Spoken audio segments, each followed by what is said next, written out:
This is the MLW Radio Network. Hello, this is WWF wrestling superstar Virgil. Did you know I know Hulk Hogan? Anyway, I have more meat sauce and fuck money and breadsticks than Meanie has balls. Here is the mind of the Blue Meanie podcast with the Blue Meanie and Josh Shernoff.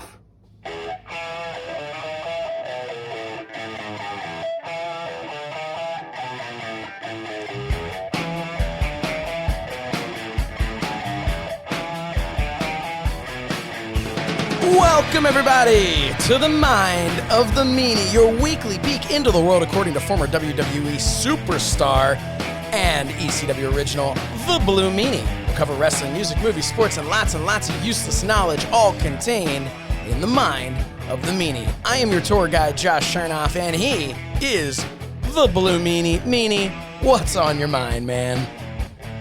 Thank you to our friend Virgil for that heartwarming and intriguing intro for the show. That was very nice of him. Hashtag balls out for Virgil. Balls out for Virgil, which I'm kind of disappointed his balls were tucked in. Yeah. Our cameo. But yeah, man. That was fantastic. You sent it to me and I was in tears, man. That was fucking great. Yeah, that was really something. That was a short-lived dream come true. Oh yeah, it's all downhill from here. Yep, that's it. Episode 44 starts off with a bang. Yeah. Fucking man. Got more breadsticks, meat sauce, and fuck money than the Blue Meanie's got balls. Yes, and so welcome everybody to the Mind of the Blue Meanie. Yeah, that was he improvised. He went freestyle on that one. Yeah, because that was not in the read. Yeah, no, that was great though. Thank you everybody who contributed ideas. I think our number one idea was he's got to mention fuck money and meat sauce and breadsticks. But yeah, that was awesome. You would think he would have perked up. He was like, oh yeah, they're in my wheelhouse with this one. These motherfuckers are spitting. Yep. With the fucking meat sauce and the breadsticks. He's like, oh, we know. But it was great. The video, which we will make available over on our Patreon page, patreon.com/Mind of the Meanie. We will upload that video where you can see it looks like his hostage situation has gotten somewhat better. They've given him a blanket. He seemed a little bit more casual. He had like one foot up on the bed and he was holding his knee. It was like a 70s. Yeah. Thank God he was wearing long pants with no holes in them. It was like a 70s easy listening album. Virgil, where the magic happens. That's the album. Slichter. Yeah. I'm just kidding. Man. Virgil, where the magic happens. Like some kind of easy listening. Yeah, we should have asked him to say, how do you spell Mind of the Meanie? VIRGIL. Yeah. So that was fun. That happened. That reminds me of, did I mention this last week with the Iron Sheik? You've mentioned Iron Sheik's elongated member. Well, yeah, that was many showers ago. You don't know how frequently he showers. Well, I know how long they take because there's a lot to fucking wash. Oh, man. But by the time he gets into the room, he did a promo on like Prime Time or one of those WWE's satellite shows, like the off-brand shows or whatever. Mm-hmm. And he was with a camel, and they're like, "What's his name?" And he says this whole elongated thing in his native language. Mm-hmm. They're like, "What's that translate to?" He goes, "Claude." I think you have told that before. That's fantastic. Yeah. So how do you spell man? VIRGIL. I didn't know if I was reversing it. How you spell Virgil? MAN or whatever. No. I'm in the upside down world right now. That's all right. Hey, what shirt are you wearing? Oh, this is the BWF&O. Nice. Little good. ode to ECF&W. I'm rocking designed the property of the Pod Squad, mine of the Meanie shirt, as well as this nice So Says Shernoff It's nice to have our own hoodie. It's nice to have our own merchandise to wear. Yeah, stuff thanks, like Lecter. that. It's kind of cool. Yeah, but he did one of the three things that we're currently sporting. But 99.9% of the things that you can find over at ProWrestlingTees.com/Mind of the Meanie. Oh my God, he does some great shit, man. He gave me he did a design for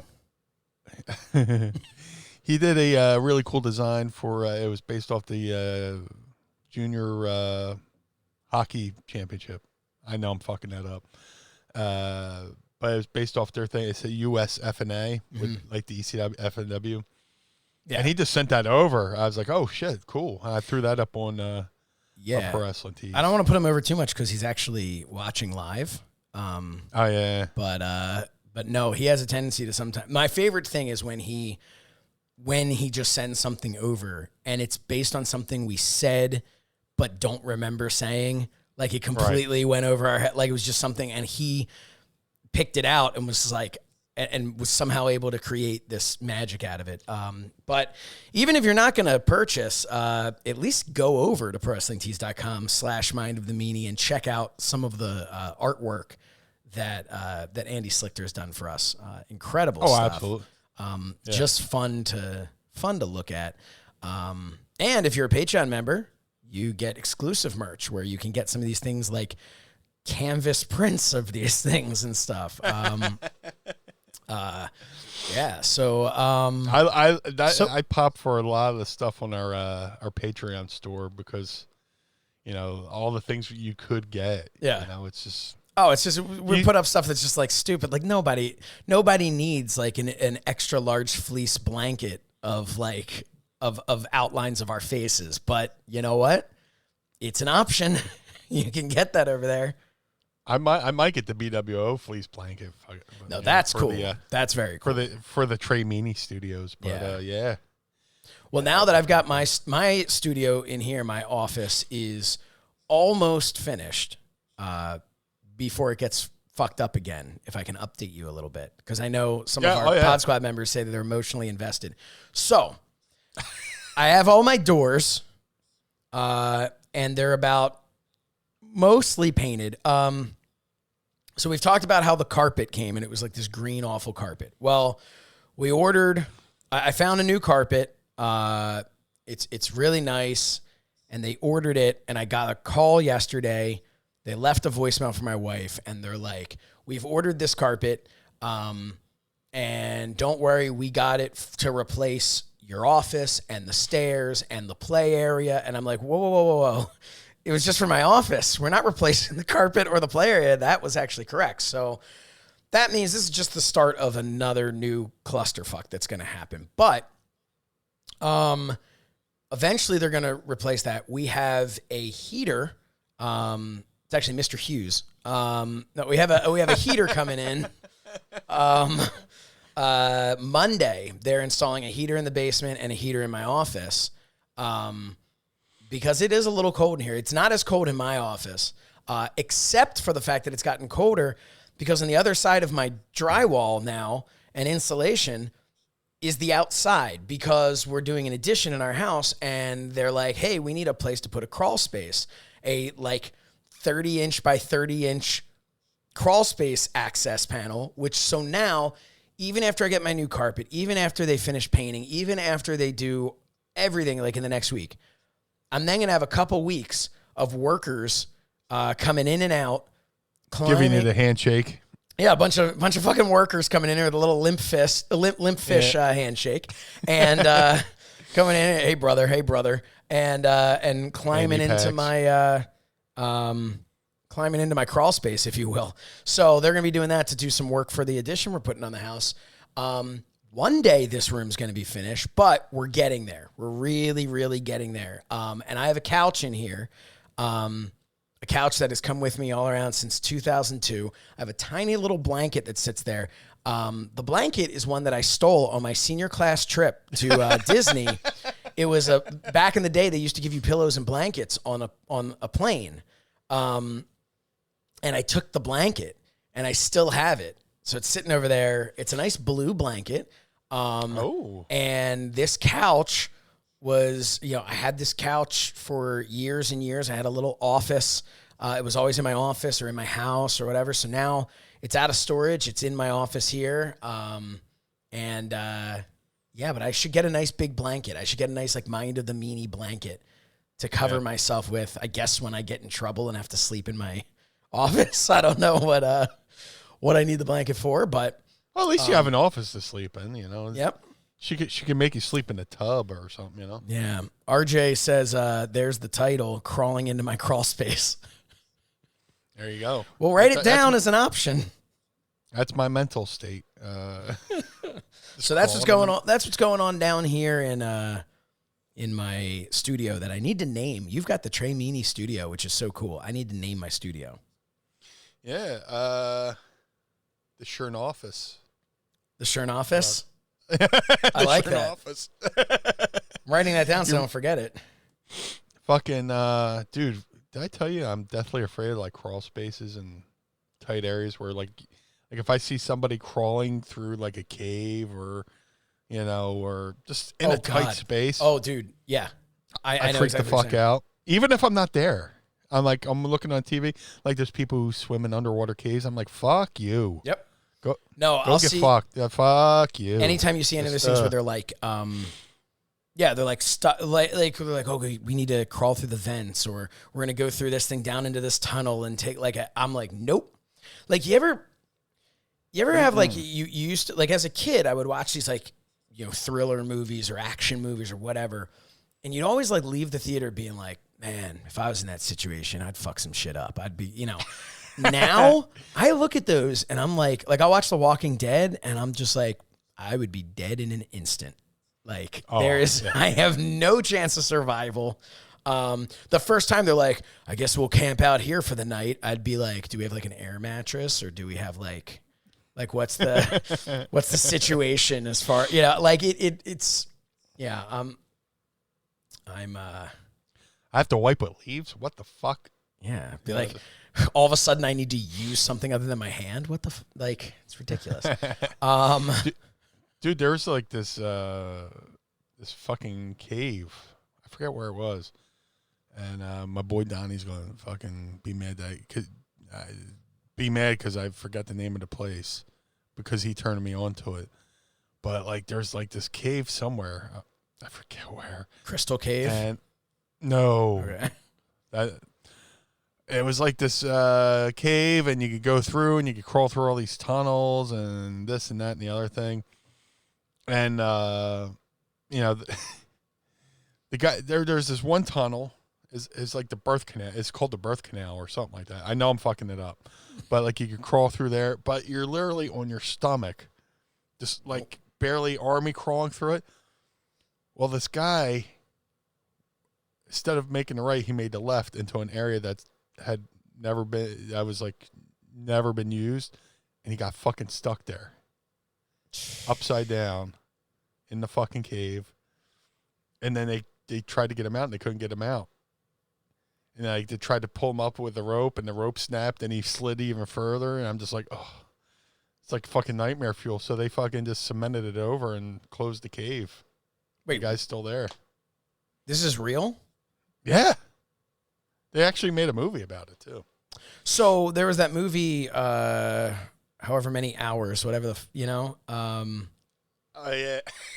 And how many hours was it? 127 hours or some crap? I'll go with that. Where he cuts his arm off to get out. With James Franco? James Franco, but it's based on a real story. That really, really happened. And that was probably one of the first times where I looked at that and it was like, nope, I would die there. There's just no way. There's no way I would cut my arm off. First of all, there's no way I would have been hiking anyway, but there's no way that I would cut my arm off. I just wouldn't. Dude, it's just like you always hear about that. Like somebody has to cut off their leg or cut off their arm to fucking escape, and god damn, man. I didn't do steroids when I was wrestling because the idea of sticking myself with a needle, like, made me break out into sweats. Like, there, you know. Let me rephrase it. I didn't do steroids because it's not good for you. Who am I kidding? I was 5'8" trying to be a pro wrestler. I would have taken any shortcut I possibly could have to get bigger. But that was one of the things I remember. I'm not going to say who it was, but there was a guy. He is never made it to the main roster of the WWE. So nobody's ever heard of him. But I still won't say his name. But there was some guy who was just like, "Hey man, I got some. I've got stuff if you want it." I thought about it. Thought about it for a little bit. We all had back in the day. You could go basically get steroids in a pill form at GNC. Like they didn't regulate anything back then. But I remember thinking for a second, and I was like, "So how do you like?" And he's like, "Hey, you take the needle and you just kind of like." And I'm like, "No, I'm good. I'm good. I can't. I'm not doing that shit." So then Ben Johnson fucked it up for everybody. Yeah, that's why, and that's why steroids are illegal. Ben Johnson, the Olympic track runner who beat Carl Lewis. Yep. Then they found out he was all roided up, and then it was like Janet Jackson's titty all over again. Yeah. Jackson Janet had phenomenal breasts as well. Let's not leave him out of this. But it's Jackson Janae. Thank you. I don't. Oh, back to the cave story. It was the Nutty Putty Cave. Oh. It's in your expression says it all. Yeah. It's in Utah. It was called the Nutty Putty Cave. I just had to do a quick Google search. Nice. Fucking dude got stuck in there. And he's just and that's it. He's still there. Just shoot there, like. Yeah. Just. Do they at least have like a plaque or like a gravestone? I think there's a plaque. Okay. So was he dead when like you said they covered it up? Was he dead when they covered it up? Yeah. Oh yeah. They wait for him to croak. But yeah, he. And how did they know he was dead? He just wasn't answering them anymore? Well, they went on a searching expedition and they found him. And he, they're talking to him and everything, and I'm stuck. And they, send somebody down to tie a rope to his foot, and they try to pull him up, and something happened with the rope. The rope broke, and then he slid even further than what he was, upside down in the dark in the cave, and just fucking eventually just died. I mean, I guess upside down, maybe like blood rushed to his head, and he passed out, and yeah, you'd have to imagine something like that. What a horrible way to go. I'm sorry. I'm almost sorry I brought it up. But it's just like one of those things. Meanie, what are you scared of? Just being in a fucking small place where I can't get the fuck out of, or potentially. Yes. I got stuck in an elevator once, and it was in California. We're in an elevator. I got stuck in an elevator in California too. Really? Yeah. And the thing is, like, they warned us, not X amount of people for this elevator. We're like, oh, fuck you. So we're going up, and we get stuck in between two floors, and it's like, oh, no.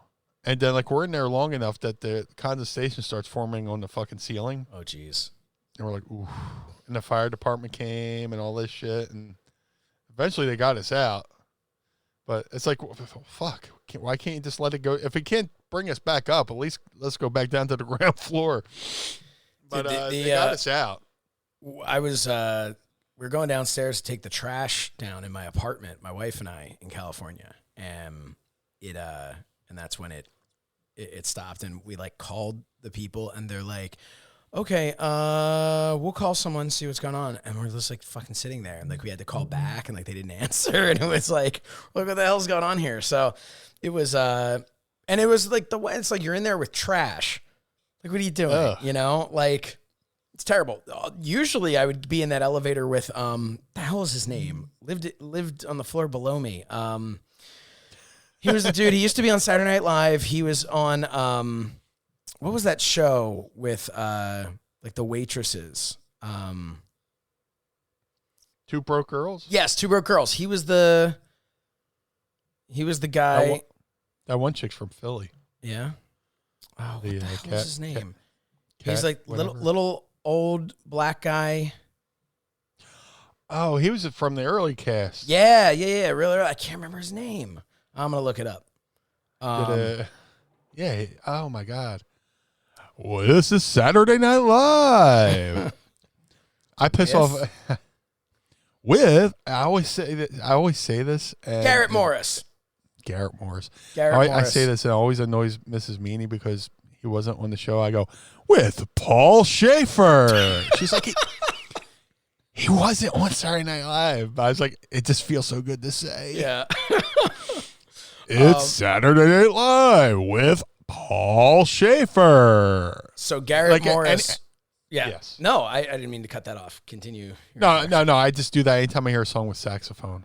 I just go, it's Saturday Night Live. So go ahead. I'm sorry. No. So Garrett Morris lived in my building, and That's awesome. So I would talk to him, and maybe I should have just been like, "Hey, man, listen, who's your agent?" Like, that's not my style. I just like to talk to him, you know. What up, G? Yeah. So that's what I said. But no, I like to talk to him, and one time I was coming back from the gym, so I had a little pump on. You know what I'm saying? And back then and your arms got bigger too. Back then I was in good shape. So not like now. I was telling Meanie off air. I went to the dry cleaner, and the gentleman at the dry cleaners says to me, "Wow, you look big. You need diet." So. And then the next time you go there, you just leave them a little fucking present in that pocket. Be like, you clean that. Yep. But no. So back then I was in good shape, and Garrett Morris made me feel so good because I'm in there and he goes, and he's like looking at my arms, and he's like, "Man, what are you trying to do? Knock down buildings? What?" He's like, "Look at those things," and I just like, man, I went back into my apartment. My wife sees me coming in. I got the biggest smile. I'm all puffed up like like a king shit at Turd Mountain over there. And I was feeling like $1 million thanks to Garrett Morris. I was waiting for you to say that. Then she said something to fucking bring me right back down. Like, well, no, we were just dating then. So, okay. Yeah, we weren't no, married yet. Like you walk in the room and she goes, "Are you getting smaller?" Yeah. You know.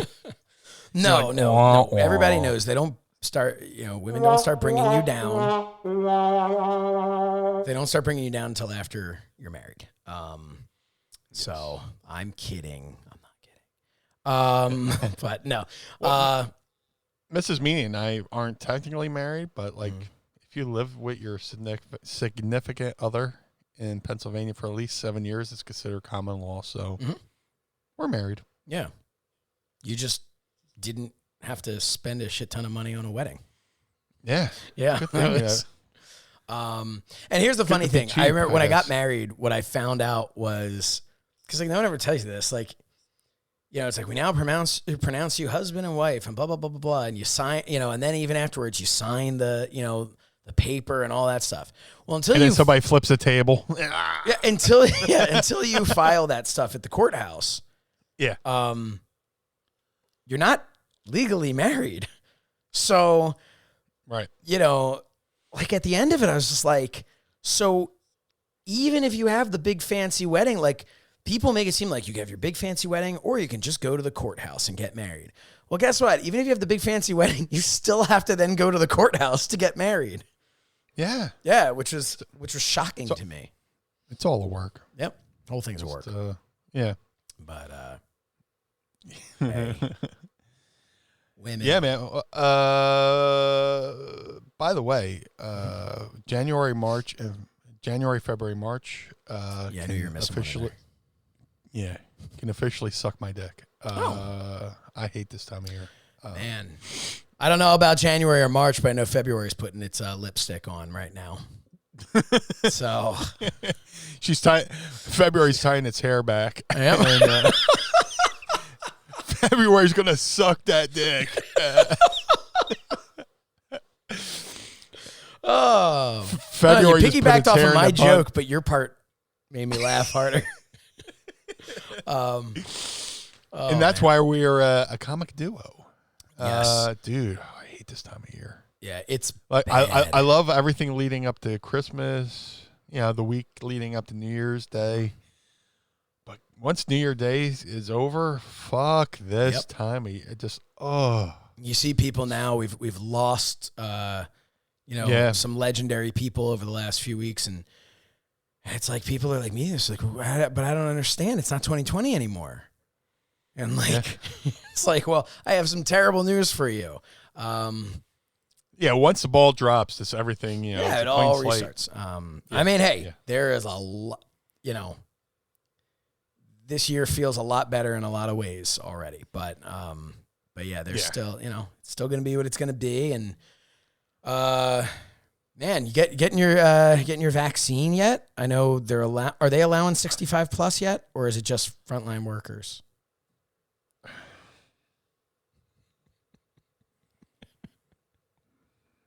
As I'm drinking my vitamin C. Piece of shit. That was fun. Fuck you. You're welcome. Welcome to the last episode. 44 and out, folks. Are you? I've been seeing a thing going around on the. I do need to get vaccinated though. Yeah, I've been seeing this stuff going around online where it's like people have a thing and it's like yes or no, and you swipe it and see what somebody said. Will you take the vaccine when it's available? Yeah. And I'm like, yeah, I'm going to. And I'll be honest with you, I took a while of going like, I don't know. I don't know if I'm going to. Like, it's a little, because things were kind of rushed and, it's like, I don't know this, that, or the other. I'm going to take it when the time comes. Here's my theory, right? Coronavirus and COVID's been around. Mm-hmm. It's been around. Yeah. The reason why COVID it's a fucking whore. is called. Yeah. The reason why COVID-19 is called COVID-19 is because this version came out in 2019, right? Yes. And then, so there's already been shit to fight it. It's just figuring out this mutation of the COVID, Corona, whatever. But here's the kicker. Here's the thing that tickles me. I am such a people watcher. I like to study people and point out like just different things. Like people are like, I can't take the vaccine. They're going to put a chip in me. They're going to track me. Oh, I'm like, are you typing that on your cell phone that's got a chip and in your pocket and where they can easily track you? Yeah. Go check your Facebook page because you probably now have ads for chips. Yeah. Because they fucking listen to you say that. Yeah, I agree completely. Lupus. I have lupus. Shout out to Donnie. Yeah, that's a little meat for the base there. That's calling back to an old episode too. Yeah, I got lupus. It's never lupus. No. That's from. You ever watch House? No, I wish. What? I was just having this conversation with my wife. She's like, I saw a few of them. I'm like, well, what's you're that, about what's to that with see all Jeffrey? of them. Was that with Jeffrey Lurie, the owner, the actor? Hugh Laurie. Oh. Yeah, Jeffrey Lurie is... I'm still in Philadelphia Eagles mode. Yeah. Jeffrey Lurie owns the Eagles. Yes. No, but House is an amazing show. But they always, anytime they say lupus, it's never lupus. But the other dude coaches the Steelers now, the guy from House. The other dude, what's his name? Where are we headed? I don't know where we're going here. His co-star looks like the coach of the Steelers. Yeah. I don't remember his name. Thanks for shitting on my joke, Josh. Yeah. You're welcome. No, but seriously, they look exactly like. Yeah. They're like twins. Hugh Laurie, great actor. Oh, he's awesome. Just I remember the first time I found out he was British, and I was like, "What?" I was like, "That doesn't make sense." I was like, "Well, here's House." Yeah, well, here's the thing: is he's in House, he's British, but he plays an American, sounds like an American, and to have the sarcasm in an American accent, like people might not appreciate how different the British inflections are, Yes. especially when it comes to things like sarcasm. That's something you like. Their inflections. Well, it's your superpower. It's my superpower. So. King of sarcasm, if you will. New shirt. Yes. It's not out yet, Slichter. Hasn't been created. Just said it right now. Doing the King of Ring logo.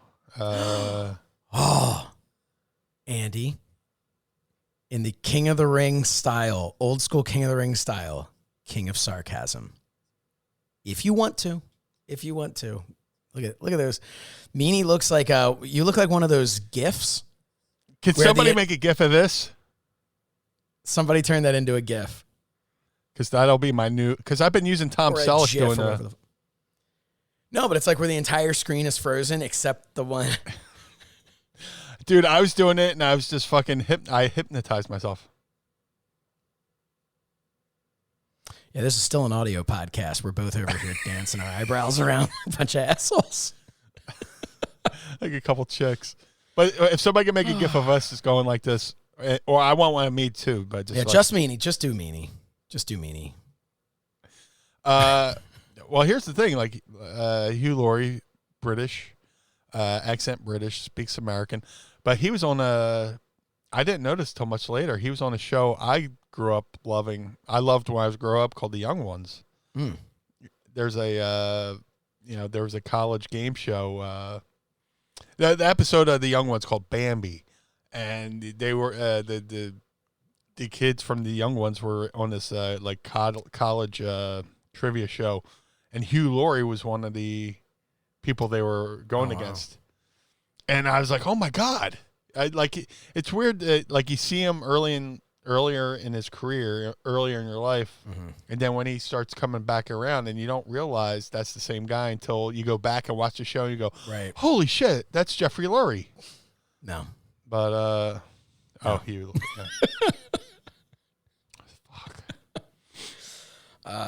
Let me make a timestamp so I know not to cut that one out. Yeah, but no, House is a great show. Definitely checked it out. But no, you were talking about the vaccine and you got to get it. You got to get it. We need to get to 75 or 80%. They're saying now to have herd immunity. It's time, everybody, to get back. And a lot of people think you can just say it's time to get back to the real world. It's time to get back to living and just start doing it. And that's not how it works. You actually have to get this under control.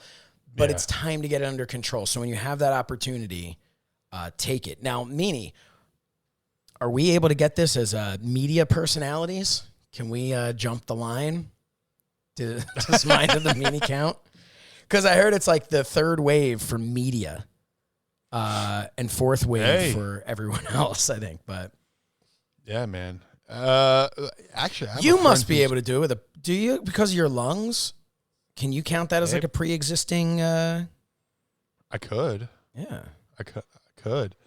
You know, can you get in trouble if it's been openly discussed on a worldwide podcast? I wouldn't do it unless Mrs. Meanie could come with me. You know, I'm sure they'd let her drive with you. I have a friend who's a professional wrestler, a medical professional. Well, that too. And she got both of the shots because she's frontline. She works in the ER with her whole floor is COVID. And those are the people who absolutely should be getting it before anybody else. But like, you know, everybody's like, oh, this is going to, she got it because you have to get 2 shots. Mm-hmm. The one is so you don't get it, and the second one is so you don't spread it. Or is that true? No, there's 2 shots you got to get. Oh no, I know you need to get 2 shots, but I thought that was to make it totally effective. I didn't know the one had. I think I'm saying it backwards. The first one you get is so you don't spread it, and the other one you don't get something like that. But like the first shot, she felt fine, and then you have to wait. Even if you get the shot, you still have to go about your day like you didn't get the shot. Yeah.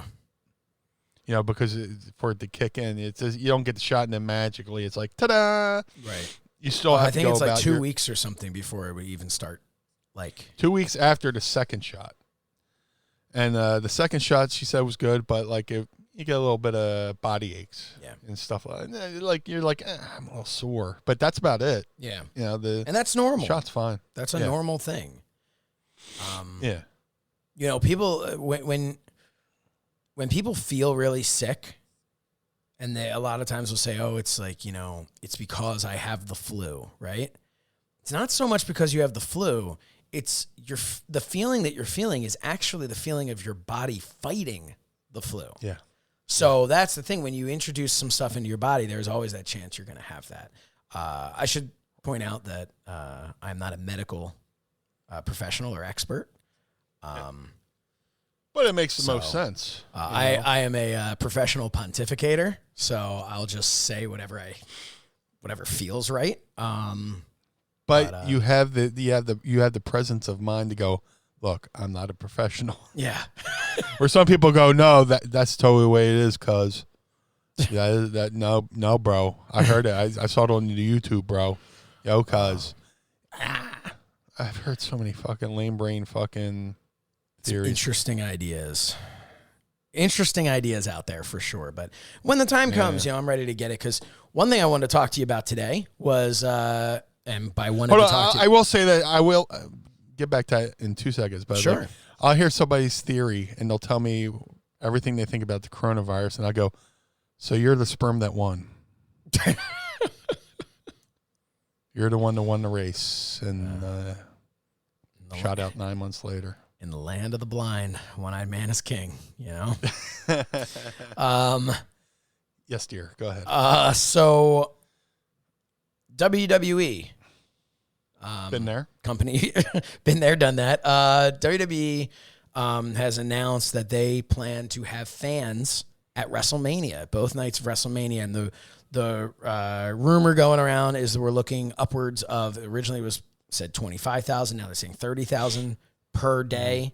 But a lot of it is based on the Super Bowl, because the Super Bowl will be held in the same building 2 months earlier. So they're planning, Stephanie McMahon was interviewed and said that they're pretty much, to paraphrase, they're looking at that as almost like a case study, like to kind of see, okay, what did they get right? What did they get wrong?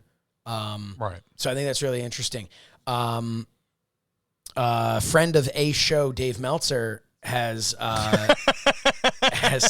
stated that it could be that however many people are there at the Super Bowl, that they'll make sure to always have more than that, which is possible. Right. But then again, you have to remember they can always have more, because if they did the exact same thing in the stands, WWE also has the floor seats to play with. Exactly. Exactly. And RJ over on Patreon is saying 25,000, and that was the report yesterday. It was they changed it to 30,000. All of this is coming from the Observer, so it might just be the Thunderdome. But the plan is they're going to bring fans in.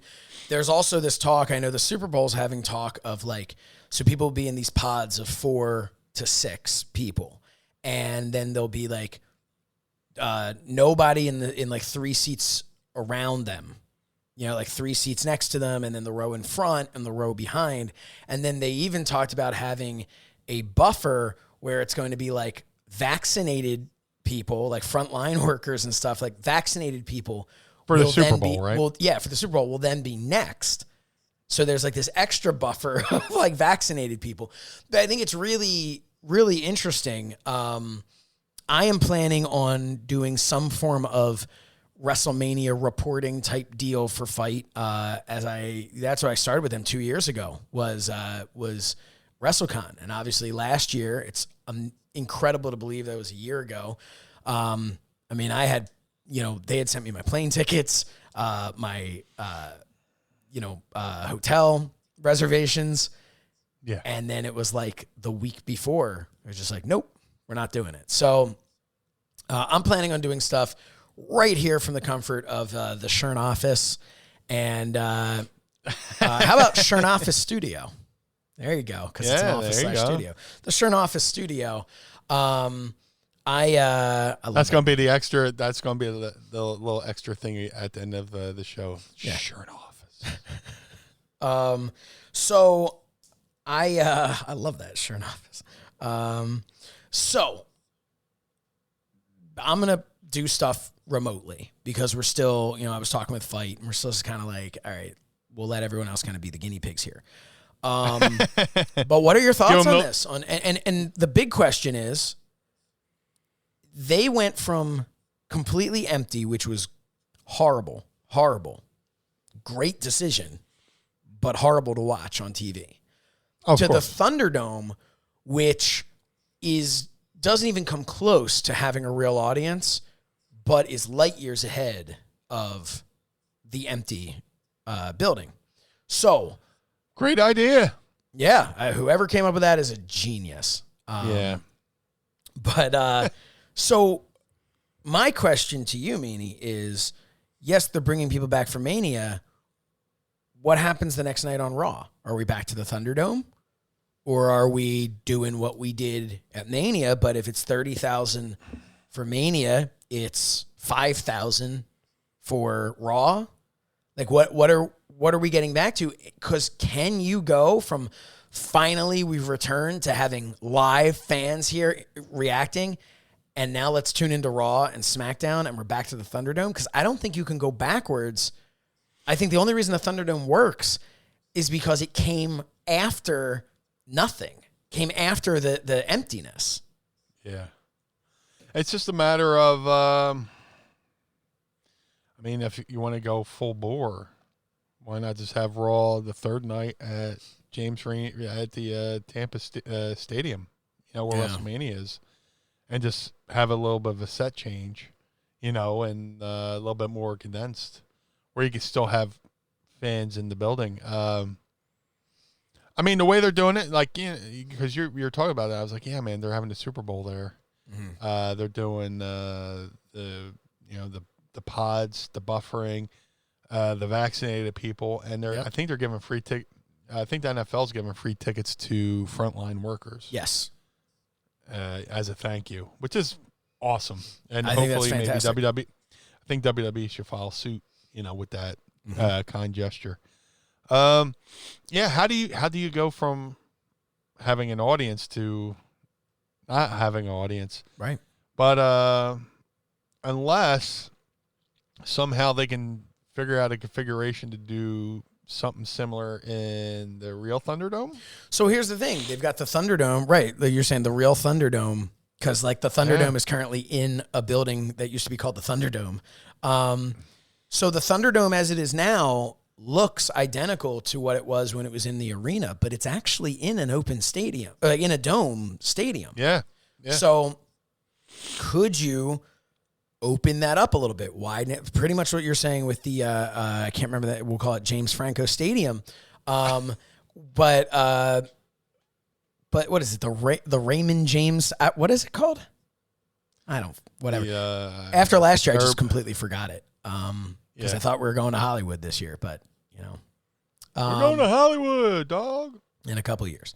But hey, you heard it here first. Meanie and I, we're going to be there in Texas next year. I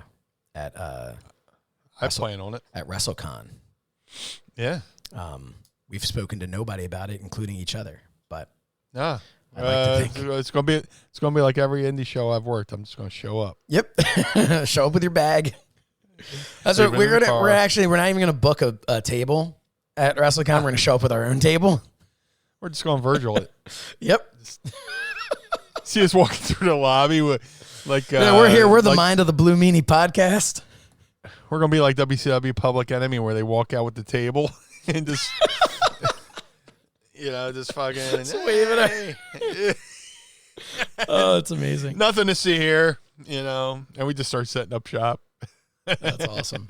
But no, so I'm excited about that because my thought was I'll bruise their bad limit. I'll walk in there like, what? I'll be like, Sandy said it's all right. And just fucking set it up. They better talk about that on Dark Side of the Ring, but we'll get to that in a second. But I want to, because I feel like, correct me if I'm wrong, but this show is the whole reason why that's an episode on. I think so. They're I big definitely fans, pitched big it. fans. Big fans.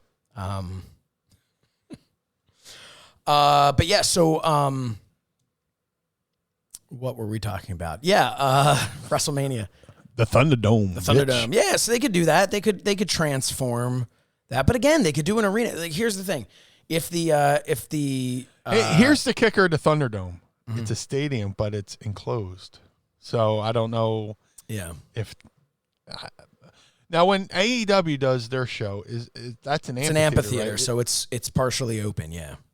Okay. It's open air. So the germs go bye. I was gonna say, here's the thing: open air. Yeah, I get that, but there's a big difference between a stadium and your living room. When they say you shouldn't be indoors, like, right. Or an arena in your living room, I should say, because, like, I refuse to believe that if you're at an open air stadium, like, well, that's fine. Now I can basically talk right in your face and basically spit in your mouth like Virgil did to me at WrestleCon, and and some meat sauce. Yeah, a little meat sauce, a little fleck of a breadstick, meat spittle. Okay, so okay, you win. So what is happening? I don't know. So it'll be interesting to see. It'll be really interesting, but I'm excited to have wrestling back, and we're I don't know, Meanie, what are we going to be doing? Are we doing alternative commentary for WrestleMania? Yeah. 2 nights in a row? Yeah. All right. Like I always say this, like anytime I travel and like I go to someplace and I'm coming back and I hit like maybe a certain mile marker, like if I'm driving from Pittsburgh, I hit the signs for Harrisburg. I'm like, I'm in the home stretch. Yes. I'm in the go home. The referee's giving me my time cue. Yep. I think I'm hopeful this is the referee giving us the time cue to take this shit home with the pandemic. I hope so too. But people need to remain diligent. And don't be fucking stupid and just take the fucking vaccine. Take the vaccine, wear your fucking masks until you've been told you don't need to wear a mask anymore. And guess what? Keep wearing a mask. I think it's wonderful. Here's the thing. You know what I didn't get this year? The flu. I got a flu shot, but I also didn't get I didn't get sick. This is the first year that you always get like that cold or something, you know? Yeah. This is the first year, I don't have any wood here. Where's my blue chew? But this is the first year that I can remember not having like a 2 or 3 day long cold or something, where I'm just kind of feeling like shit. And it's because A, I don't see anyone, and B, when I'm out in front of people, I'm wearing a mask, and other people are wearing a mask. So yeah, that's weird. That's weird. Like a lot of people are like saying, since people have been wearing masks, the flu is a lot down. of the flu's down, common cold's down. Mm-hmm. The only thing I got right now is just sniffles, and that's just because we might have done a couple some light dusting around the house and occasional line, But look, it's. You're right over there. But no, ladies and gentlemen, the world's fattest cokehead. Hey, you know what? We don't know what you would look like not on coke, right? I got my Diet Coke button. Oh God, that's gone. Diet Coke button is gone. I got to tell you, no matter your political stance. Oh, here comes Yoko. There's a little doink in there too. Yeah. Yep. That's my Bubba thermos. Yeah, it is. I got my Devon thermos right over here. It's a little bigger than yours. My Bubba thermos is chubby. So what were we saying? We're saying something. Oh, whatever your political affiliation, no matter what you thought of our previous president, right. And you can read between the lines over the past, 44 weeks to get an idea of where we stand, even though we don't get political. But what I am going to say is this. It doesn't have to be Diet Coke. but that button idea of being able to press a button and have like a butler bring in on a metal plate, on a silver platter, bring you a soft drink. Like, dude, if we could get our seltzers brought in by just pressing a button. Oh, hold on. Which one do you have? You just held up your can. I have blackberry tangerine. Oh, wow. Twinsies. Look at that. Man. Let's scissor. Yay. Our flow is in alignment. Let's open Let's do it. Oh man. And that was no pre-planning, I swear to. Oh, there we go. Clean that up before it gets sticky. I love the way it hits the back of my throat. Oh man. So. Hey, what are your? Bless you. What are your stances, as they say? What's your opinion? Have you heard about? I know you're a Joe Rogan fan. Yes. Have you heard the interview with the Undertaker on there, or have you at least heard the fallout? I've subscribed to his YouTube, and they put up clips like JR. It's like they put up full episodes, and then they put up the JRE clips, Joe Rogan Experience clips. Yeah, I watched some of the clips, and some of the stuff that they had put up is shit I already heard. You know how he got into business and shit. But the fallout you're talking about is that he said today's current product is soft. Yeah, and he talked about the people back in the day. I was these crotchety old men, and now it's like everybody's playing video games and doing things like that. And he got a lot of heat for that. You're a guy who has spent time in various locker rooms, including locker rooms with the Undertaker. But you have in ECW, there were guys like you had your Terry Funks and stuff. You had some old school guys in there. You've shared a locker room with a lot of old school people that he's talking about. You've also shared a locker room. Your last 2 appearances before the pandemic, you had MLW and Ring of Honor. So you've shared a locker room with some the young up and comers.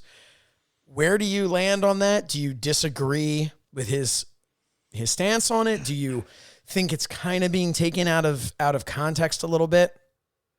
Not out of context, but misunderstood? Well, I'm going to go into this completely saying that I didn't hear the full quote, but, just the fact that the concept, the notion that today's product is kind of soft. And I have to agree to a point. I'm not saying, and I don't think he means like, I was hoping he wasn't talking about the workers being soft, because I don't think today's workers are soft. And I think that's where it got kind of confusing, because because then he talked about the differences. Right. And a lot of people are saying like, oh, so you think it's better? We should go back to time where everybody, they're all coked up and, all on the gas and and all this stuff and all their, they've all got their knives and their guns and their shit in the locker room. We should do that instead of they're back playing video games. Like, the I don't culture think that is he so was much talking better about now. that. Yeah. No, the culture is definitely better now where, well, I won't say it's better. I'll say it's different, because I've been in both cultures and I didn't have a problem with either one.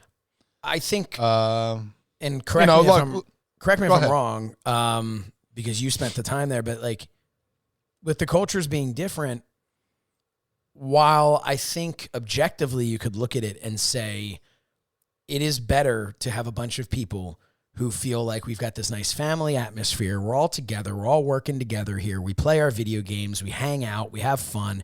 We tweet. Yeah. Versus the cutthroat, that one's trying to screw me. I'm going to screw that guy, or, I'll take care of him in the ring, or I'll take care of him out in the parking lot afterwards. And, and they're angry and they're bitter and they're closed off and they're, and there's drug use and things like that. I think objectively we can all say today is better, but there are aspects of the respect of the industry. I think this is just my opinion. I don't know shit. It's just my opinion, but the respect for the industry, the respect for kayfabe, And I think the business was stronger when it was a little more protected, when there was a little less tweeting from the locker room.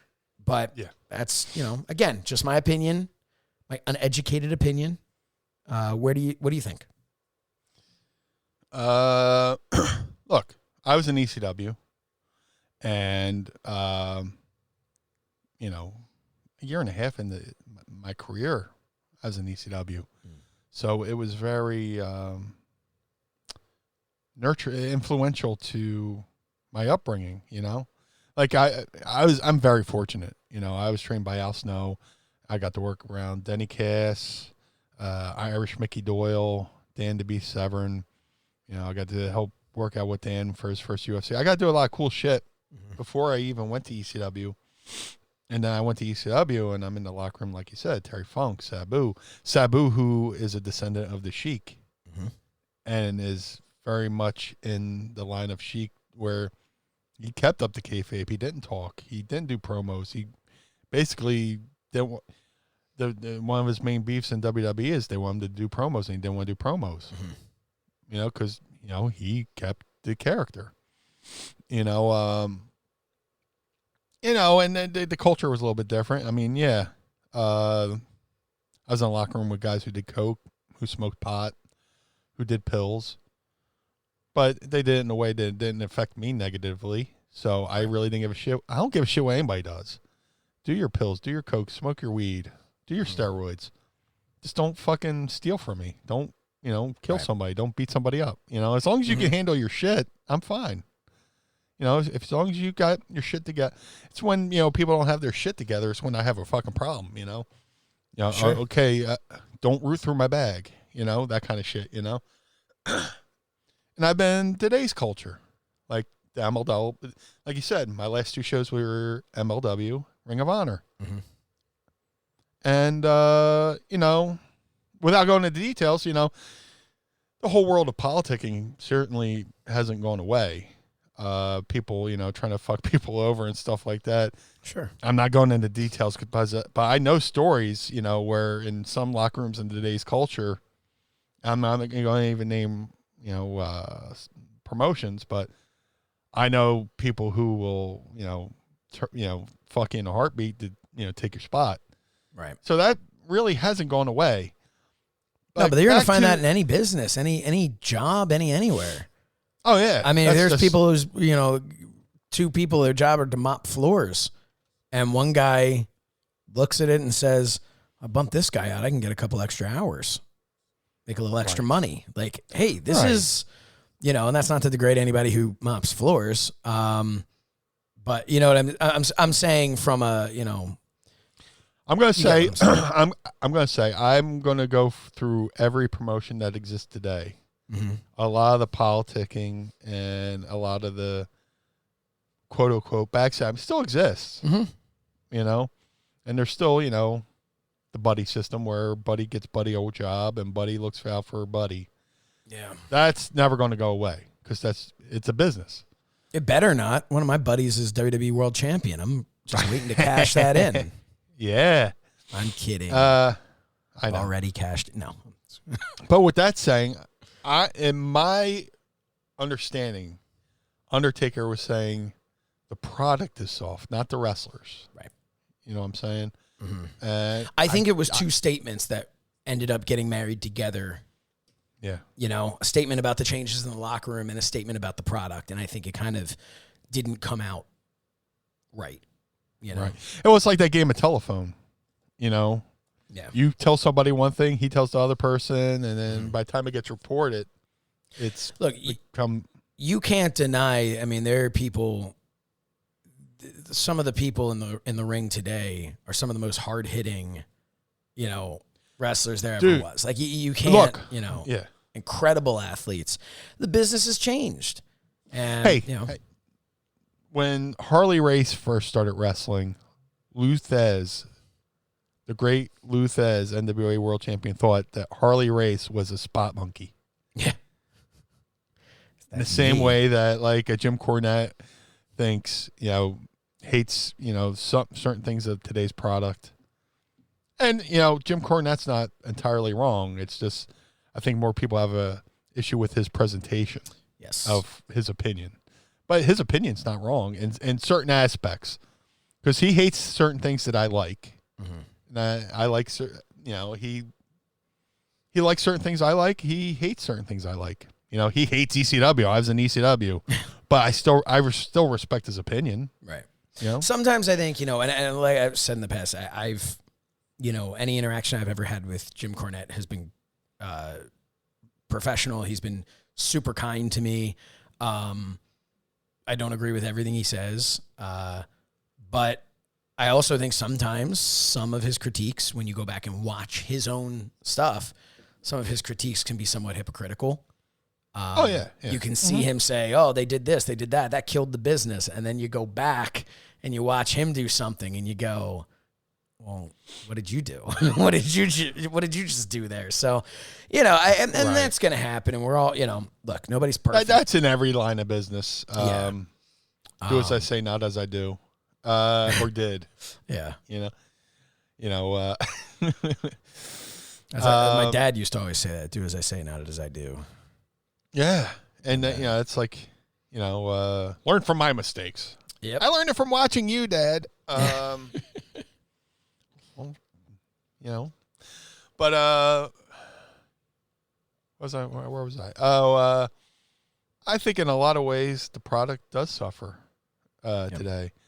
You know, when the product with WWE first started suffering was when they went public and they became a having to answer to shareholders, and stuff like that. You know, excuse me. You know, prior to going public, they entered the sponsors, which they still do. Mm-hmm. You know, Hershey's and Mars bars and Kaboom Box. Yeah, here's the thing though: sponsors don't give a shit as long as they're making money off of, you know. Well, in some ways, they don't give a shit. Well, it depends. Well, I mean, if you bring them in and you say we're a kid, you know, and they're like, we'll spend all this money because we're selling toys. And then you're like, you know, here's a live sex show. Like, you know, there's going to be an issue there. But I'm talking about like when it came to like the Parents Television Council and stuff like that, writing the sponsors and stuff like pressuring sponsors not to sponsor WWE. Right. And then WWE said, fuck you, and made right to censor. Yeah. But yeah, there's really no stories other than Roman Reigns, who's fucking phenomenal. Knocking it out of the park, yeah. Who can't relate to family? You know, like him versus the Usos, or Jay. I always have trouble with Jimmy and Jay. They're fucking twins. But who can't relate to in family fighting and family issues? Yeah. And then having them, you know, kind of join with him and all. And I would love to see an opportunity. That's family. That's family. Yeah. You could get, you know, two family, like say two brothers, they're standing there beating the fucking dog shit out of each other. And then an outsider comes in, they team up and turn on the guy. I think, you know, that's what made one of the things that made the Brett and Owen storyline back in the day work so much was because you genuinely wanted to see them get along. They were brothers. You wanted to see them, you know, hug and make up. And when it finally happened, that was one of my favorite memories when Brett turned heel and like when Owen's like kind of crying in the ring and he's talking about what he used to do, like, you know, taking him to school and stuff like that. Like that was, to me, I was like, that was one of the best moments in wrestling. Some people might go like, what? That's your choice? But it was one of the best. It was one of the ones where I was emotionally invested. Nothing about that felt fake to me because it wasn't. You know, the business has changed and will continue to change and evolve. Today's athletes, today's pro wrestlers are some of the most gifted people I've ever seen. But there's some ways I wish they worked their talents into more like real life shit. That's going to be my theme for today, real life shit. Yeah. Just because, dude, when I was, coming up in wrestling, it was hard enough to think of like one finisher or one finishing sequence or one setup move. And now you're seeing matches full of finishers and very good finishers that would just, back in the day, you'd go, oh man, that guy's going to be laid up in the hospital for a month. Hey, how do we write somebody off of TV so they can, go, like Hogan needs to get injured to go away and do a movie. How do we lay him out? Back in the day, it would be like a pile driver on the chair. Yeah, 2 earthquake splashes. Right? Right. Like that's it or whatever. Like I agree with that. I think what I would love to see is like across the board wrestling, like everyone just go, all right, we're going to start dialing it back over the next 6 months, very slowly so people don't notice, but we're going to be dialing some things back. And the Tope Suicidas are going to become a pay-per-view only thing, little things like that. Like the dives that look more like somebody jumping through a rope and shoving somebody than actually diving on them. Which, listen, jumping through the rope and shoving somebody can also be an effective move. I mean, if that's the thing, you shove them really hard, they land down on the ground, hit their head, they're out. Dude, the first time I ever saw a dive was Jimmy Snuka diving over the top rope on the Don Morocco and ripped his fucking clothes off. And it was done out of desperation. Mm-hmm.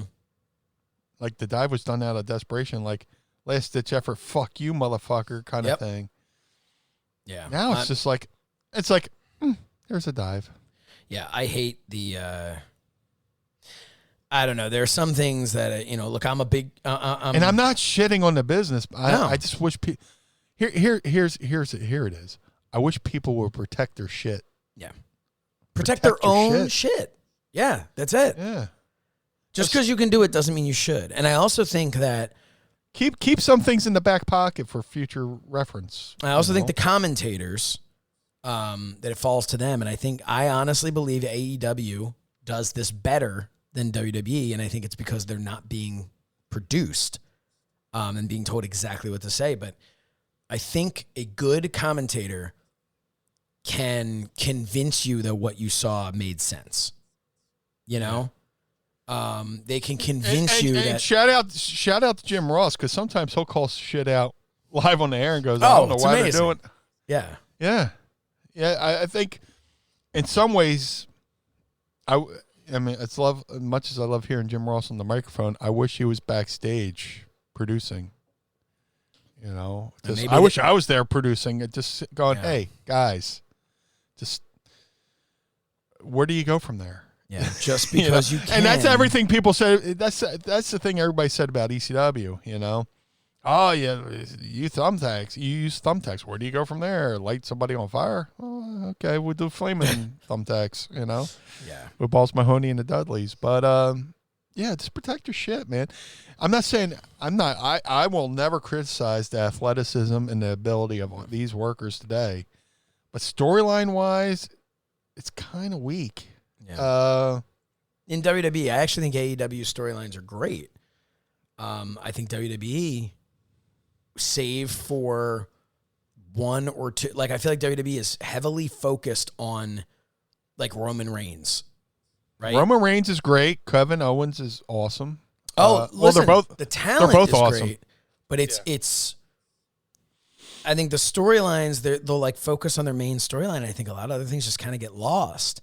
And they kind of become like a go through the motions type thing. And look, this is easy for us to sit back here, and especially for somebody like me with not nearly the experience that you have in the business or other people, but you've been around good people like Al and Rip Rogers. Well, and that's a lot of the thing is a lot of my opinion. We've talked about this in the past. Our opinions are based off of our experiences and off of learning from the people that we agree with and trust. So to me, the tragedy would be if you were around Al and Rip Rogers and came away with nothing. Right, right.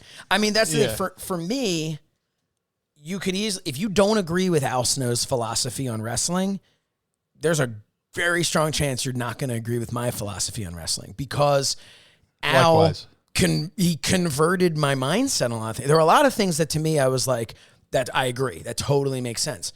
But then there are other things where I came into a conversation thinking, well, yeah, you want to do this because you're going to get like, that gets a great reaction, gets the crowd really into it. And it's like, no. It's not all about getting that, like doing something just to get the great reaction, because your reaction is going to be even bigger if you do something that makes sense. If you do something smaller, that when you get to that point, you earned that reaction instead of just the Pavlovian kind of, I did a giant dive. They went, yay, holy shit, like. The best things are when something's built to it. Yeah. Whether it's over the course of weeks, months, a year, just the anticipation of the fucking payoff, Like we did we did our show for ad-free shows on Barely Legal, and that Sabu and Taz, almost called him Taboo. Sabu and Taz. That would be taboo. Yeah. Yes. I'm Sabu. They built that up for a year. Yeah. And we did these little things and dribs and drabs where they almost touched, and the crowd was going fucking banana. Mm-hmm. And we would break them up, and the lights would go out, and they'd be separated. Yeah. But the anticipation, there's really nothing to anticipate anymore. I almost wish they would, and somebody brought this up. I'm not taking credit for this, but somebody brought it up, and I tend to agree. Dial back on the fucking pay-per-views. Instead of 12 a year, maybe do 8, 7 or 8. Space them out, man. And just let your TV be the fucking build. You don't have to have a fucking pay-per-view match every fucking week. You're giving away shit for free, Yeah. And just let shit build up. And not every piece of talent has to wrestle on the show every week. They could just do a promo, this, that, and the other thing. And that's where I think AEW is doing a great job. Yeah. Because like they had like this past week, what was it? Cody Rhodes versus Peter Avalon. Yeah. Like that wasn't, Peter Avalon. And in that way, I'm not saying he's enhancement talent, but he's being his character is such that nobody, like you looked at it and you said, okay, we're going to get a little match, going to showcase Cody a bit. And that's how it should be, I think. Or you're building Peter up a little bit, depending on how competitive it is. Well, yeah, if you do it right, he walks away with you going, okay, that guy had a little more than I thought he did. But when Peter has a match with somebody else, they go, right. Man, that dude really hung in there with Cody. Right. Yeah, there's everybody has their role as your buddy The Rock would say, you have to know your role. And dude, when I was in WWE, I was a shotgun talent. Yeah. I was Sunday Night Heat talent. But guess what? If you're a fan of the Blue Meanie, you're going to now check out Sunday Night Heat and Shotgun because you want to watch the Blue Meanie. Yeah. You know what I mean? Like so that's the thing. They could look at it and they could say, all right, we're going to make Blue Meanie he's going to be, he'll be nothing. Who cares? Just have him go out, do 3 moves, and that's the end of the match. Or you say, we've got the Blue Meanie, put him on this show. That's what's going to draw people to it because people are going to go, I love the Blue Meanie. Let me go. I'll watch this. Or, oh, why should I watch Shotgun? Well, you get these extra characters that maybe you're not seeing on Raw or SmackDown. Oh, that's kind of cool. I'll check that out. I could go for a little wrestling fix on Saturday night. There are ways to do it there. And that's why I hate, when I watch wrestling, and I don't mean to trash WWE, but I do feel like, they put out the most content. So by that logic, they're going to have the most things to pick apart. But the WWE, there's so many times where I look at the talent and I go, it's a work. You can make this talent look like a bigger deal. He doesn't have to be some enhancement where we all know that he's going to, that he's going to lose instantly, that this is going to, I just feel like there needs to be a little bit more thought into it. But I also think that it's not a lack of thought. Sometimes I think it's not a lack of thought. I think it's you're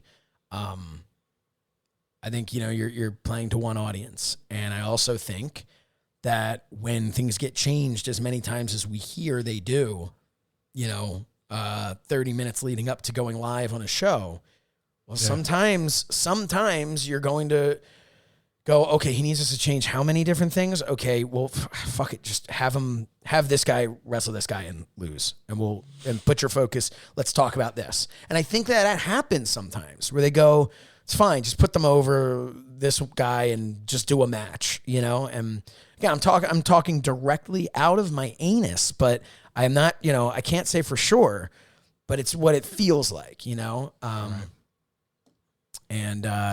as I learned from my good friend Dave Meltzer, if it feels right, that's all that matters. Doesn't need to be a fact. Yeah. So, that was a good little chat we had there. Yeah. I mean, yeah. Yeah, I love the talent that's out there today. And they did, it's a generational thing. The next generation's going to think, oh, well, they can't do the shit we did. Like I said, fucking Lou Thesz thought Harley Race was a spot monkey and so on and so forth. So the next generation's always going to, the previous generation's going to shit on the next generation in some way or form. But Taker's not really wrong. It's just from the stance of storytelling, there's nothing really that fucking grabs you. Yeah. Story-wise. And that's the thing. I think it's a shame because, look, we're always going to romanticize the past. The Attitude Era, there was so much garbage on television during the Attitude Era. But people shit on the Attitude Era, but people still talk about it. No. Well, what I'm saying is there was so much garbage during that time, but the stuff that wasn't garbage was gold. Oh, yeah. And so now you have a bunch of, like silver-plated metal, so to speak. Just kind of, it looks really nice, but it's not really worth anything. And there's nothing that's solid gold, in my opinion, like at this point in time. And that's kind of the Attitude Era had their weird things. But again, like you say, they talk about it. Mae Young in the hand, right? It sucked, but we still talk about it, but you go back in the, the companies now are just wrestling over decimal points when they, back in the day, they're wrestling over full numbers, doing good point. 7 or 8s. Now it's not a fucking Wednesday night war.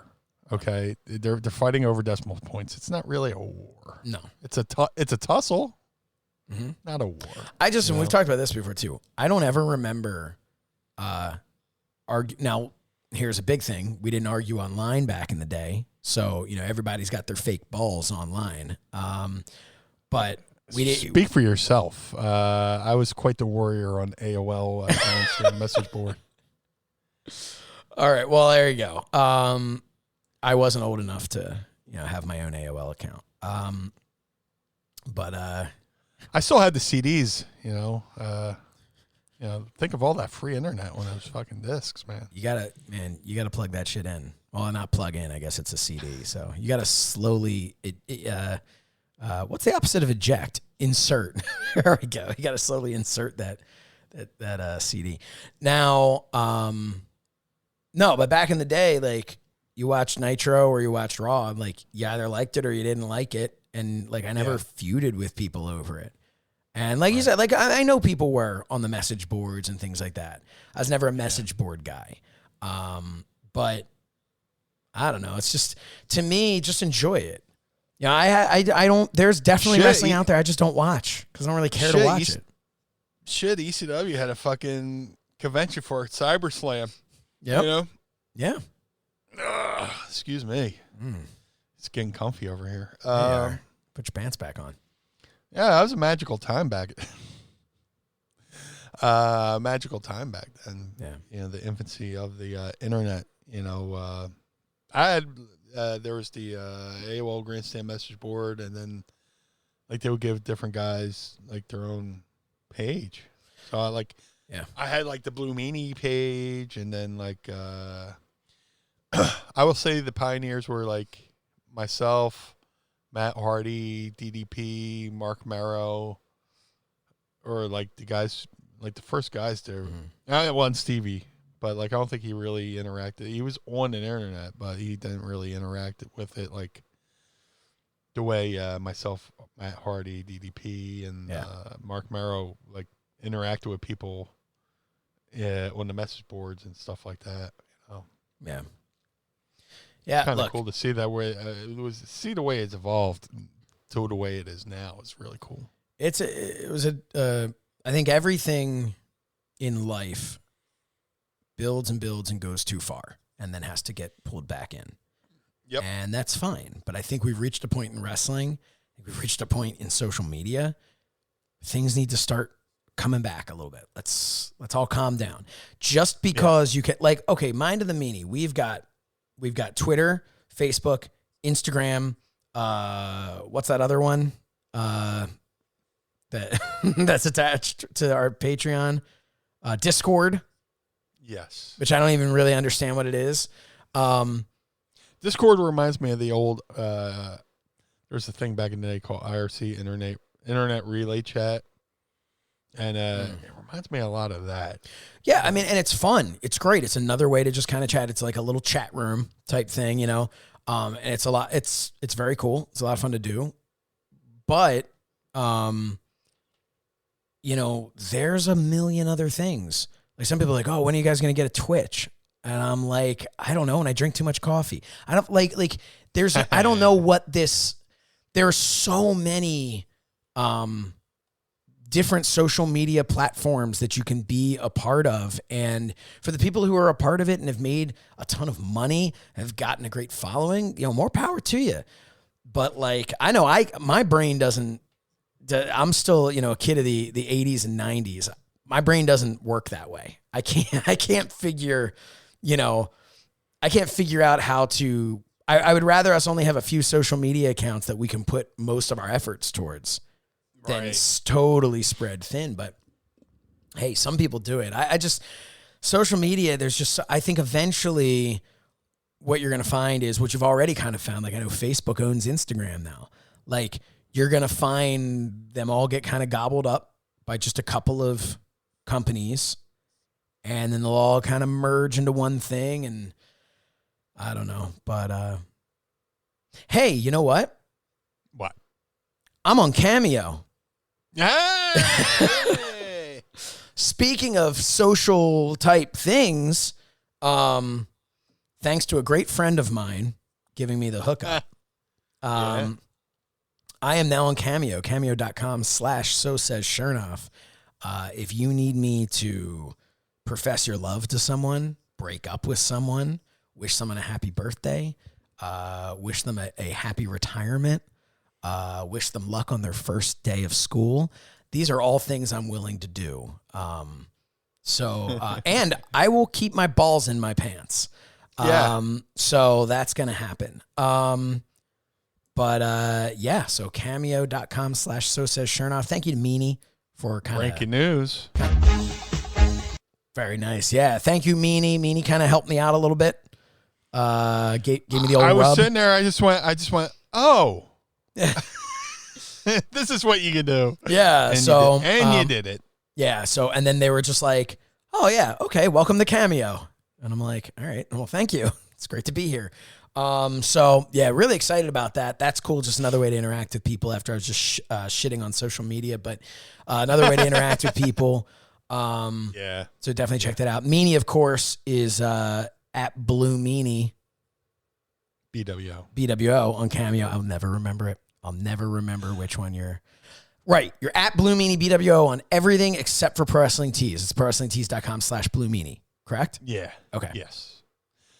Shout out to Jim Cornette who put over my Cameo on his podcast. They went down the line and did different wrestling because he's thinking about getting on Cameo. Mm-hmm. Oh. So he went down the line. He'll make some money. Dude, if he does it, yeah. Absolutely. I'd have him rant on our show. Dude. Like they were playing this game. They would say the wrestler, and he had to guess the price point of their Cameo. And when his co-host, the great Brian Last, said, Blue Meanie's on Cameo, how much do you think he charges? And Jim Cornette very kindly said, $100. Wow. And they're like, $30. He went, what the fuck? And so I'm just like, ooh. Hey, That's a lot better than him going Meanie. God, what's he worth? 5, 10? You know, like no, but Dude, that should show you how you're viewed. It was very nice. Yeah, it was very kind of him. Like I said, I like Jim, but anyway, even though he hates ECW, but he still thinks you're worth $100 on Cameo. Yeah. I think you are too. I think you are too, and that's why you're giving everybody such a great deal at $30. That's it. Well, I have a friend who is an accountant, and he gave me this sage advice. Well, I don't know if it's sage advice, but it's great advice. Mm-hmm. I'd rather be a pig and get fat than be a hog and get slaughtered. You know, so you could be a pig about it and get a little fat, or you could just be a fucking hog about it and just, Yeah. Well, that's the thing. You charge $100. You're going to get a couple people who are going to go, okay, this person is a diehard Blue Meanie fan. All right, it's their birthday. I'll pay $100 for this one time. You do $30, and people look at that and they go, this is amazing. I can get, for just $30, I can get the Blue Meanie to do, and then there's like excitement that goes with it. And, and for you get to, look, you're on there to make money, but at the same time, you're on there to be able to interact with fans, to be able to send these messages, and it's really cool. And my favorite part is the feedback, because you can leave reviews and stuff like that. And, and I've done some really cool messages where it's either happy birthday or, hey, man, my buddy just stopped drinking. Can you give him a little motivation? Oh, that's speech? super cool. Yeah, that's when it's really cool. And, the fact that, I'm not really charging that much for it, it's just, like I said, I want to be a hog about it. Real. But, it's cool interacting with fans and getting that instant feedback, kind of like we do here on the Patreon, you know. We get instant feedback, which is really gratifying because you know where you stand in the world.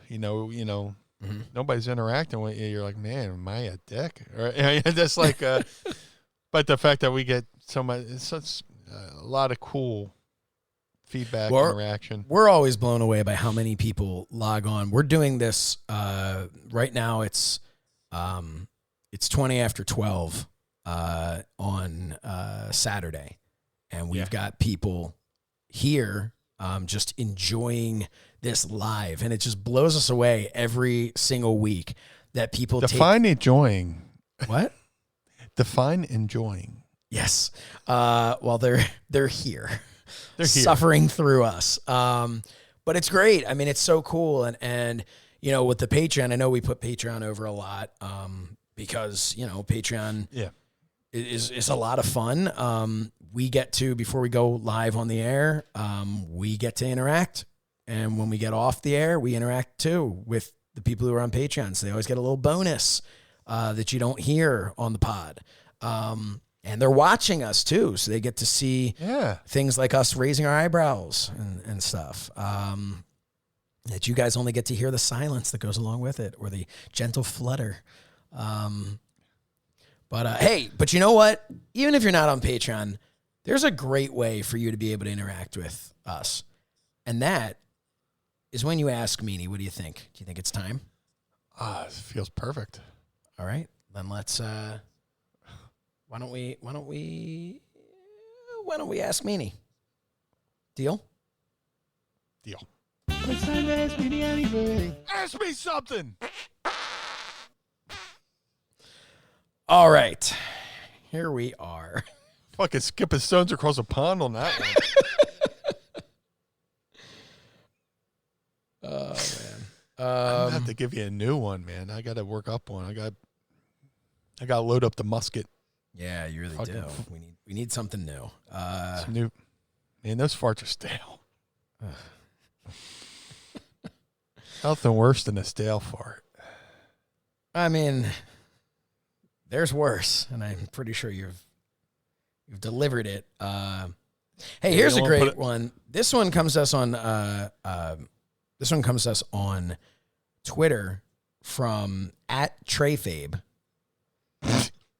She writes, in all caps, why can't you just put the new toilet paper roll on the spindle? Why do you leave it on the shelf? Do you know how to reload the toilet paper and throw away the empty tube? Why do I always have to do it? Why? Well, Trey Fabe, it was empty when I got there sometimes, so maybe ask yourself. Uh-oh. Dude, no, seriously, that's fucking great. Yeah, that popped me pretty good. All right. Go follow Trey Fabe on Twitter. Yes. Love of my life, Mrs. Meanie, formerly Tricky McVomit, but she started calling herself Trey Fabe. I was like, that's got to be your Twitter. Yeah. Little rebranding. Yeah. Not wrong with that. Mark and Dryden writes, we all need a laugh. What are Josh and Meanie's opinions on these comedic segments / wrestlers? Santino, Buddy Rose, the 217 pounds intro in the AWA, Booker T on SmackDown in 2018, putting the New Day into the 5-timers Hall of Fame, and Screamin' Norman Smiley. Well, obviously, I like it because I was one of those fucking talents. Yeah, Meanie likes nothing but serious catch-as-catch-can wrestling, black trunks, black boots. Towel around the neck. Yep. Bathrobe. I mean, look, everybody's got a place. Everything's got a place in this business. You know, and, you know, like I say, wrestling's like a buffet. Wrestling's like a bowl of Chex Mix. If you don't like the pretzels, you like the peanuts. If you don't like the peanuts, you like the cereal or, you know, whatever. Not everybody's going to have something. You know, there's going to be like one thing on the show that somebody goes, I wasn't really into that. You know, this segment will be the piss break or whatever. But somebody's piss break is somebody else's like, oh man, I've been waiting for this. Yeah. You know? So, you know, everybody's going to have a segment they're not really into. For me, I always enjoyed the funny segments and stuff like that, you know? I started watching in 82, and right around 86 is when they started doing Saturday Night's Main Event, or 85 maybe. Saturday Night's Main Events, and they're doing the fucking weddings with Uncle Elmer and shit like that. That wasn't my cup of tea, but like there's other things that was kind of goofy that I dug, you know. But I also like the serious stuff, like the Paul Orndorff turning on Hulk Hogan kind of shit. I always felt like, you know, some of these people. I think everybody universally loves Norman Smiley. Though. Oh God, yeah. The Screamin' Norman gimmick I loved.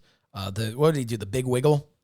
Yeah, and the great thing is he was legit. You know, like Yeah. he could like legit tie you up and shove your own head up your own ass. I mean, Santino is another one. Santino was, you know, he's if legit. you ever saw his like Boris stuff that he did back in like OVW and like Santino could have been a completely different character.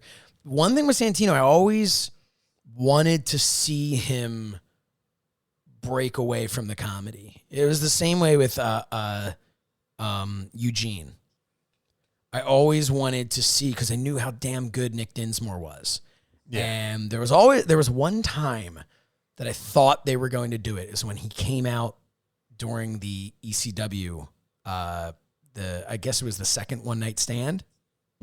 Yeah. And I thought it was going to be an opportunity for him to shed the gimmick and like shit on WWE for giving him this gimmick that he's one of the best wrestlers in the world and all that, and kind of do that whole like Mr. Wrestling, you know, Nick Dinsmore type deal. I get why they didn't, because they really felt that the Eugene character was to give, you know, more like more of like the Special Olympians, somebody to cheer and look up to, or so they say. But like, but I think I always wanted to see some of the comedy stuff, see the wrestlers who are so talented underneath the comedy kind of get their due, get their opportunity, even if it didn't mean turning completely straight, but sometimes, you know, getting a more serious edge to them. Like I think like Blue Meanie, like a heel Blue Meanie, that time period where you changed your makeup up and stuff, like Yeah. there could have been a decent run as like this, like almost like the trickster kind of character, you know, like Yeah. where you're just like setting off stink bombs and shit, but in more of like a real like devious way than just slapsticky. But you know, so I did pitch an idea that where and I totally stole it from the movie Airplane, where you know, they're doing the live show, and all of a sudden, and during the match, the whole arena goes dark, Titantron goes out, everything, and you just see me stand there with the plug going, and I just plug it back in, and the whole building lights right back the fuck up. See, something like that could have been great. Keeping the that's, I mean, comedy, but it would have given. I don't think. I hate to. What I love is something like Big E. I love that he's kept his comedy as he's growing into a bigger star. I love that about like New Day in general. I thought the perfect example of comedy and seriousness, if I could go back to ECW, was the Public Enemy. Yeah, they did the whole nah, and then in the video, in the promos, they're like, "Oh, Johnny, we're in trouble. Oh, Rocco." But if something came down, they would turn around and just cut the serious promo and then be serious in the ring. You know, it could be like. Yeah.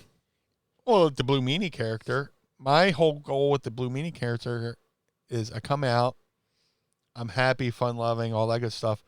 But once the heel does something to fuck me over, that's when I, flip the switch. Yeah, it gets serious, and my comeback's serious, all that stuff.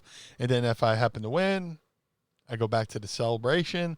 If I go lose, I kind of lose humbly, or if I'm fucked, I'm disgusted about it, right. Depending on what the situation, So, I think to put a bow on the question, my opinion is comedy in wrestling can be one of the greatest forms of entertainment or one of the worst. Yeah. It depends on who's in it, depends on who wrote it, depends on all the factors, but it can be funny on a level that you can't see anywhere else, or it can be one of the most disastrous things to put on television. And some it could be one part.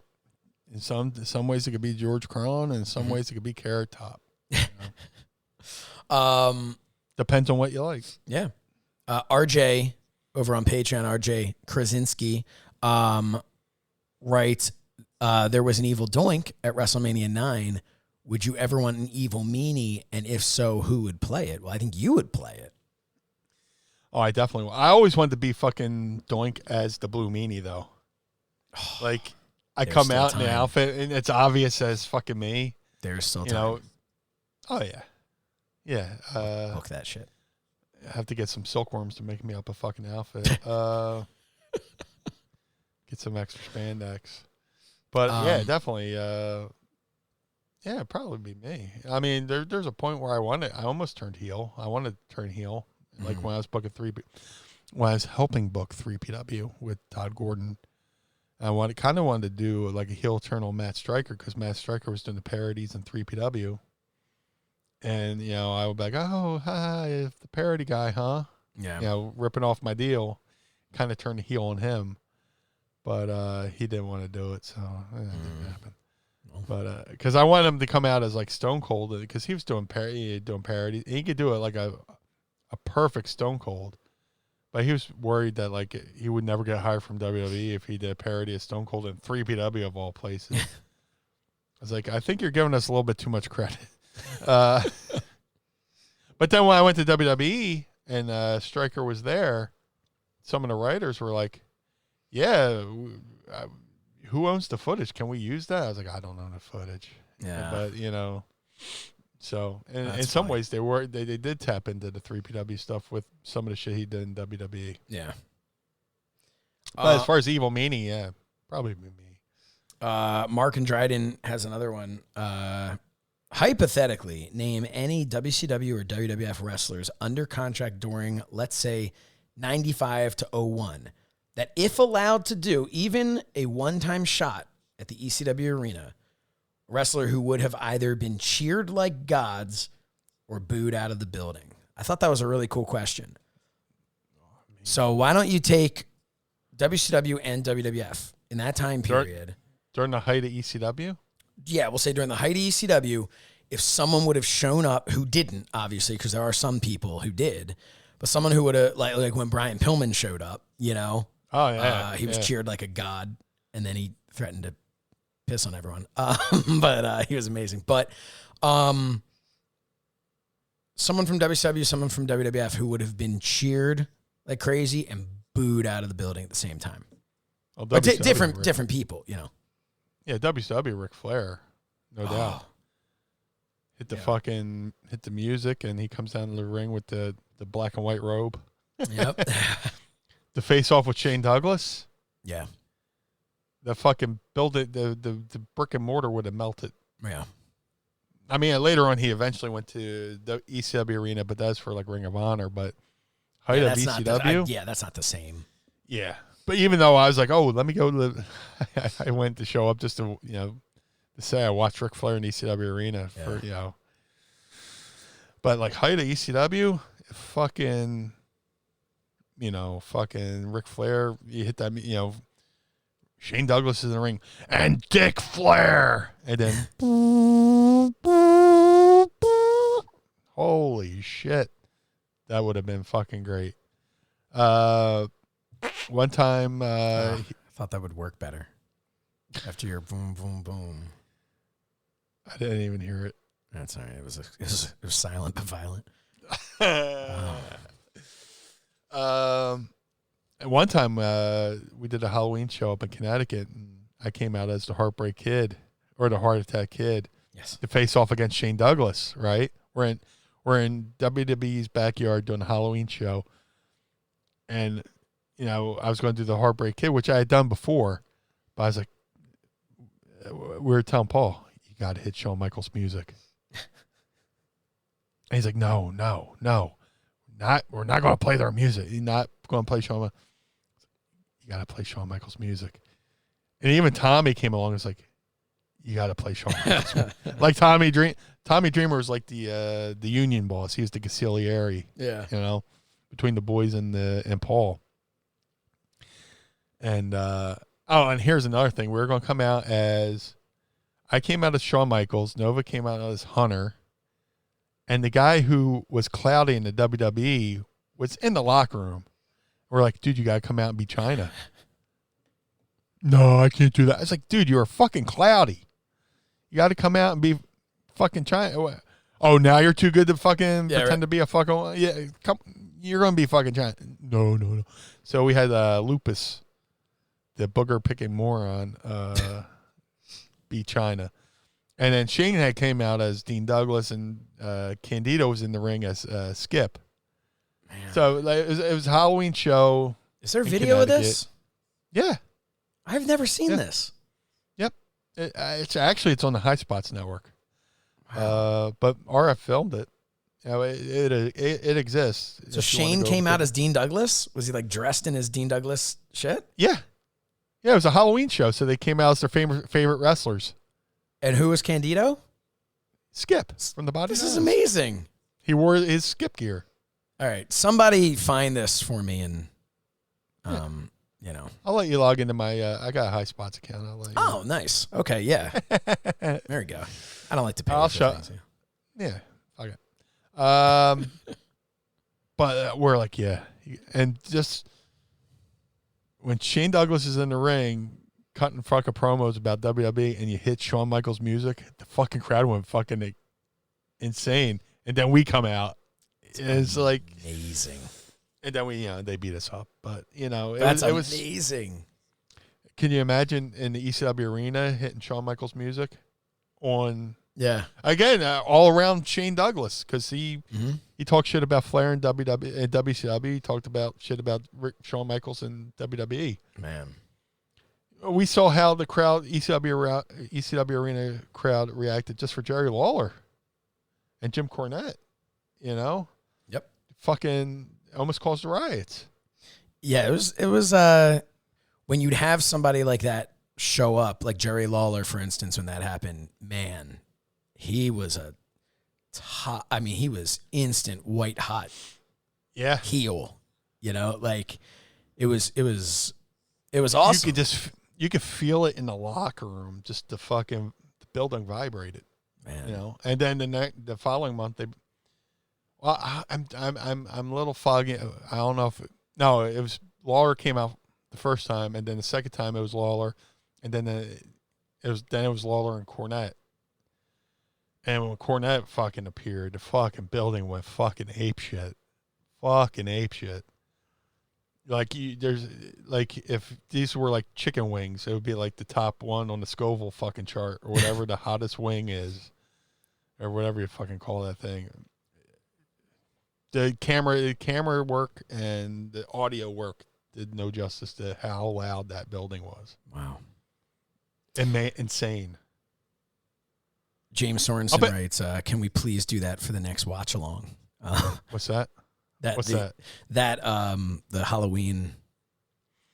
We'd have to sign everybody up to the High Spots Network, but everybody go sign up for the High Spots Network. There you go. We get a little kickback on that. $9.99 a month. Yeah.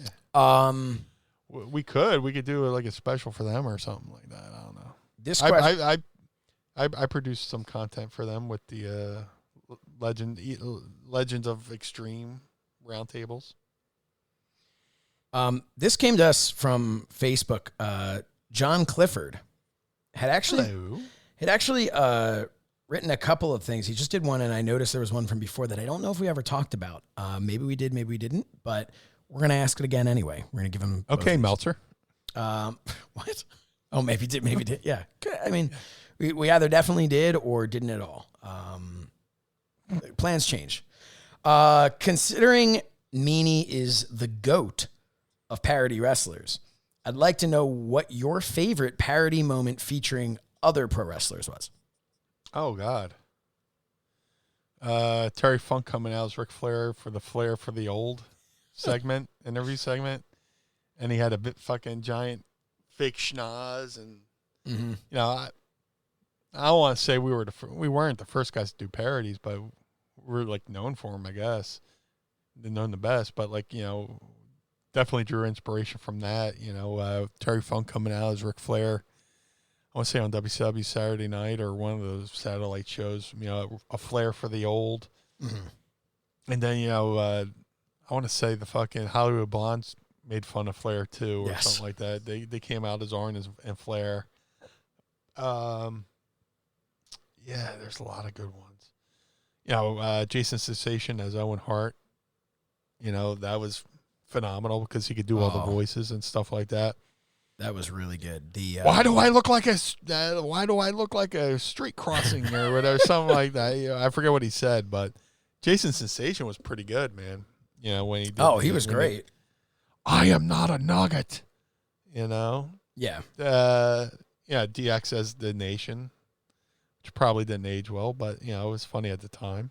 You know. Yeah, there were a couple of parts of that definitely didn't age too well, but again, like you said, different time. But no, those were all hilarious times. He had another question here. Yes. You guys often discuss Meanie wrecking bathrooms. What is the number one food that is guaranteed to cause Meanie to wreck the bathroom? Oh, good Lord. We just bought Kashi cereal, which is pretty good. You know, if you're into breakfast foods that's going to ruin somebody else's day, come on and get some Kashi cereal. Or if you want to just ruin a flight, you know, the night before, if you're flying out in the morning, the night before, have a ham and cabbage dinner. What goes through me? Let me count the ways.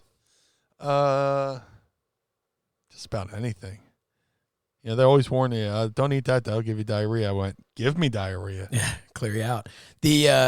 First of all, I would have to stop having diarrhea and then have to re-get the diarrhea.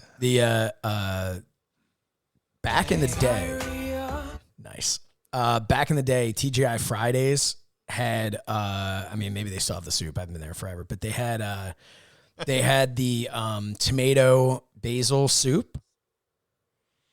I loved it. And every time I had it, the clock started, you know, and sometimes I made it home and then my friends would go into the basement and I would go upstairs and, you know, put over the porcelain god. And other times I would excuse myself from the table and just have to use the bathroom right there in Fridays. So as I've gotten older, things don't do that the same way. But there's certain types of things with like certain oils and things like that. It'll just do me a mischief. But, it's like today we had a discrepancy about what time we're going to start. I thought it was 10. You said it was 10:30. Thank God, because at 10:15 I took my second sip of coffee. Feet don't fail me now. That's the other one. I may have talked about this before. It's been about a year since I've had it because I don't go into Wawa anymore. But I would get the Wawa coffee and I would pour an absurd amount of the fat-free French vanilla creamer in. And that would be like clockwork. Like, so I would start back when I used to go to the gym in the morning. I'd get to like Wawa at like 6:30 in the morning, and that would be the thing. I'd have that coffee. I'd have like the 16 ounce, and I'd just pour that shit in. It was amazing. And that was kind of like what I would drink to kind of get myself going. But without question, it would be like get on the cardio machine, and a couple of minutes later, excuse myself from the cardio machine into the lavatory, and then return quite a few minutes later to get back on cardio, because that stuff would just tear me up. But I haven't had it in a year, so who knows? We need to bring Calvin on at some point to tell some real stories about getting torn up in the bathroom. And fuck, man. Back in WWE days, and then afterwards when I was like losing weight, I knew a lot of the wrestlers, bodybuilders, whatever. When they would take their protein shake, they would put in a couple scoops of olive oil. It was a good sense of fat, but it also lubricated your insides. So nothing stuck to the walls of your digestive system, kind of thing. And I did that. Take the protein shake with a couple shots of olive oil in there, and then again you have your second sip of coffee. You're in the bathroom, and it's like the fucking Exxon Valdez fucking spill, and they're pulling ducks out of your toilet and washing it in Dove fucking dish soap just to get the fucking tar off it. It's just fucking. That is quite specific. Yeah. But amazing. If I was you private pile your toilet, just like that scene in Full Metal Jacket when he blows his brains out and the fucking. His brains that go against the wall. That's the fucking inside of my toilet. It's just like, just. So we've got 2 more questions, but before we do that, I just got a message. Muda missed my toilet. Oh man, when it's the red mist, that's when you got to call a doctor. I just got this sent to me from Andy Slichter. Oh God. There you go. Amazing. King of Sarcasm. That will be up on Pro Wrestling Tees, hopefully in the next few days, but I think maybe later today. Slichter. Definitely on unbelievable. Patreon. Yeah, send that over to the Dropbox, and I'm going to throw that up on Patreon today. Anthony Camarada says he put protein powder in his coffee. Bad idea. Yeah, my buddy Matt Mangle would do that sometimes. Matt Mangle's the kind of guy. You and he are cut from a similar cloth anally. Did you do that? I still do that. You still do that? I put protein powder in my coffee instead of like a creamer or sugar. Just to give it some flavor. That's a good idea. Maybe I'll start doing it. Here's 2 other tricks I do.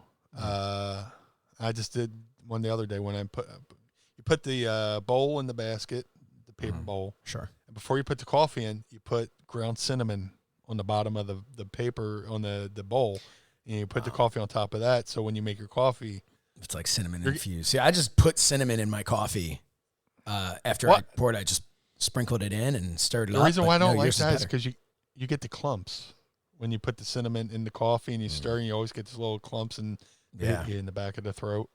But another trick, you put the coffee in the basket, put the water in the tank, and then get the water and you put some vanilla extract. Oh, that's good stuff. And then the coffee infuses with the vanilla extract, and you got some vanilla flavor coffee. Nice. James Sorensen asked, "Can that be my free shirt, please?" James is a Blue member. Yeah, 100%. Whatever you want, man. Fuck yeah. Yeah, that's awesome. No, I'm in love with that shirt now. I can already see it's going to be embroidered on a hoodie for me and on a t-shirt. You got to do that. You got to do one big chest piece. Yep. You know? Oh, it's so cool. So cool. Maybe a hat. I don't even know. I'm going to get a mug. Definitely a hat. Definitely a beanie cap, like a winter hat. Ooh, I like that. Dude, I wear your sarcasm is my superpower shirt, like everywhere. And people are like, oh my God, where'd you get, you know? Do you tell them? I do tell. I tell him. Like this dude at Wawa is flipping out. Like he saw sarcasm. Oh, dude, where'd you get that shirt? I actually had the address. I had somebody at a Wawa ask me about it like a year ago or so when I was driving down to Florida, and I just happened to be wearing it, you know. And they're just like, "Oh, that shirt's awesome. Where'd you get it?" It's a great fucking shirt. I'm like, "Well, it's mine." Couple questions here before we go. James Sorensen says, I was just watching an old 99 Raw. How was Ryan Shamrock to work with? Awesome. She was a total sweetheart. She was like 19. Yeah. So she's a little kid. But no, I still talk to her to this day. Anthony Camarada writes, anyone else think it's weird that wrestlers are the only entertainers who you address as their characters? What's that? Like, well, like, for instance, like, I call you Meanie. But I wouldn't. Like, address them. Yeah, like, address them as, yeah, like, I call you Meanie, but, like, But if the Blue Meanie was a character you played on the HBO series, whatever, I would not be calling you Meanie. You know what I mean? You'd be an actor who plays the Blue Meanie. I've heard plenty of stories from actors where people refer to them as their show character. Yeah. Not only that, if they're a villain on the show, people will go up to them and fucking address them like what they did on the TV show was real. I've heard stories of that. Well, yeah, but I mean, now we're talking about people who are a little out to lunch. Well, yeah. Well, but then again, the reverse is, you know, some actors are so larger than life that, like, say, Robert De Niro was in the movie. He was in what's that movie with fucking Billy Crystal? Analyze This. Okay, I was gonna say I thought they were in a couple of things together, but I got you. He's in Analyze This. I couldn't tell you his character name, but I go, oh, yeah. So Robert De Niro. I always go, well, Robert De Niro was talking to Billy Crystal, and Billy. I'll talk to him in their. Well, there are some actors who, like, I don't know the character. Yeah, like if you're talking about Tom Cruise in Mission Impossible, you just always say Tom Cruise. Yeah, it's Tom Cruise, right? Yep. Except for Stallone, you know, he eventually got out of the Rocky mold. Like, you know, I'm sure when he first came out, be like, oh, look, there's Rocky walking down the street. But then as he started doing more movies like Rambo and all that shit, and became this larger than life person in real life, now he's Sly. Now he's Sylvester Stallone. You know, that's Sly. I'm sure there's a lot of. I've heard of a lot of actors talk about how they get referred to as their movie or TV personality. Yeah. In the out in the wild, so to speak. Last question here. Yeah. It's one that hits close to home for me. Travis writes, does pineapple belong on pizza? Controversy. I enjoy it. Sorry. Love it. Yeah. Love it. Every time we order pizza as a family, I get half of it pineapple. And I eat it, and my daughter eats a little bit. Nobody else in the house will eat it. I love it. Ham and pineapple on a pizza is pretty good. Yeah. I mean, I don't eat ham, but, you know, I'm sure it tastes good. You're I'm Episcopalian, yeah. No, but RJ over here, fruit doesn't belong on pizza. Why? First of all, fruit does belong on pizza because tomato is a fruit, and tomato sauce is on pizza, motherfucker. So, Shit, people put vegetables on pizza. So Yeah. what makes Why can't you put fruit on? better Why than can't you fruit? put fruit on pizza? If it tastes good. Yeah. You know what my favorite sandwich was when I was a kid? What I'd make my little midnight snack. I'd sneak downstairs and make raisin bread, American cheese, and pretzels, and I'd eat that shit. And you know what? I don't apologize. What's up? You know what I used to do? I would take American cheese and put a scoop of peanut butter down the middle, roll it up like a fucking cigarette, and just eat it that way. Wow. See, I'd never combined those two. Peanut butter and cheese is awesome. Never tried it. Going to try it. There's a place we go to this place called the Big E, in up in Boston, because it's the big expedition center for the Northeast, New England, all the New England states. And there's this one thing I get every year. It's called the Skippy's Challenge, and it's pizza with American cheese and peanut butter on it, and it's fucking delicious. Interesting. Yeah, I think if you like the taste of it, you can put anything on anything, and pizza is meant to have shit put on it. But that's just my opinion. I'm not trying to get hot about it. RJ, we're still friends. Give me a white pie with some broccoli on it. That's good shit. That's fart fuel. Get a white pie with some broccoli on it. Got to add some garlic. Yeah. Dude, I love garlic. I mean, that's the other thing. Like James Sorensen, once I put ranch in popcorn, it was messy, but it was delicious. You try things out. You got to be open to new things. Like nothing beats putting M&Ms in your popcorn, mixing it up, and then when you reach in, you get a little surprise. Peanut M&Ms. Dude, when I was training with Al, like every day. Did you train with Al? Local, yeah. And we'd go to like the local Pizza Hut, which is, I hate now, but when you're broke and need something to eat, they had a pizza buffet. And you go over there, and I would like get my slice of pizza and dip it in blue cheese. Yeah. You do you. Just weird That's shit. my feeling. When it comes to pizza, you do you. Yeah. And pizza's like wrestling. When it's good, it's great. When it's bad, it's still pizza. Yeah. Well, that's it for Ask Meanie. Thank you all. Great questions. I do want to say that immediately following this, Meanie and I are going to, I'll probably take a bathroom break. But we're going to be sitting down with the great Joel Gertner, and we're going to be recording episode 2 of That Was Extreme over on Ad Free Shows. So if you are not over at adfreeshows.com, get over there. Our stuff is free. You don't even have to sign up. But can't be free. No, we're the gateway though, because as soon as you go there and you see what they have to offer, it will be impossible for you to not sign up. Just such good stuff there. If it's there's no way to have too much content, but if there was a way, they would be doing it. There is so much. I kind of sometimes feel like they have too much content because there's so much I want to watch, and there's not enough hours in the day to watch all of the things that they have. They have so much content, I feel inadequate. Oh man, like you definitely get your money's worth over there at Ad Free Shows. You do. I'm happy to be a part of the family over there. Yeah. Like I said, Mind of the Meanie is our planet. Mm-hmm. This is our planet, but we have little satellites that float around. Whether it be alternative commentary on Fight. Now we got That Was Extreme on Ad Free Shows. Yep.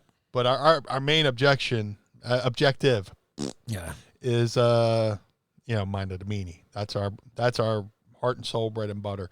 But we're doing these other little things to help promote Mind of the Meanie. Yes. And get more eyeballs on this. Yes. So. And we hope that you will check out all these other things that we are doing. I believe this is the go home episode to the Royal Rumble. This is going to air a week before the Royal Rumble, if I'm correct. So join us over on Fight TV for alternative commentary live during the Royal Rumble. It is free. That's what we do. We give you stuff for free and make no money. Worst salesman ever. Travis says, I see Ian Riccaboni and Carrie Silken are joining the Ad Free Shows family. They are. But you know who else Ian is joining? he's joining me this month as my guest on So Says Shernoff. So Awesome. Very much looking forward to that. We'll actually be recording that tomorrow. Ian's one of my kids. Ian is he is a great guy. I broke him into the wrestling business through Monster Factory, and I'm so proud of where he's at now. Yeah, great guy. Deserves everything that he has earned. Absolutely. And he's a good human being all around. Yeah. Excited to have him on there. But yeah, so make sure to check all those things out. Meanie, why don't we talk a little bit about our action figures and just tell everybody that they can go to cellatoys.net or jbtoys1 on Instagram, or if you really want to wait, you're risking it because we could sell out. If you really want to wait, we will be selling them ourselves as well. And I believe we'll probably be selling some autographed versions as well. So I've been looking into how we can go about doing that. But our action figures are coming soon. They're already breathing July, heavy. but they say July, but it feels sooner. Yeah.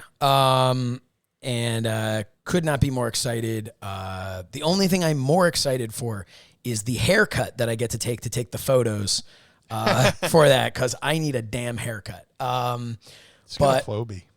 Yeah, I know. I really need a Flowbee. Sucks and blows at the same time. I don't know. Anyway, so yeah, let's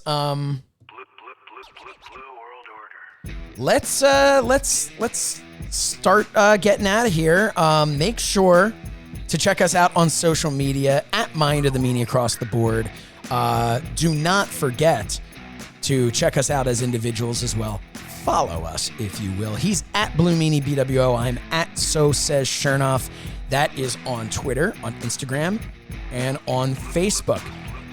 You can go to ProWrestlingTees.com/Mind of the Meanie, but also ProWrestlingTees.com/Blue Meanie and ProWrestlingTees.com/So Says Shernoff. And then join us over on Cameo. He is on Cameo, cameo.com/Blue Meanie BWO. And I am on Cameo, cameo.com/So Says Shernoff. Meanie, anything else to say? I think we're pretty good here. Don't forget about the wrestling brand, Collar and Elbow. Go to collarandelbowbrand.com. Some great shirts over there. So show Al Snow and Rod Hicks some love. Use promo code Meanie. Save 10% off.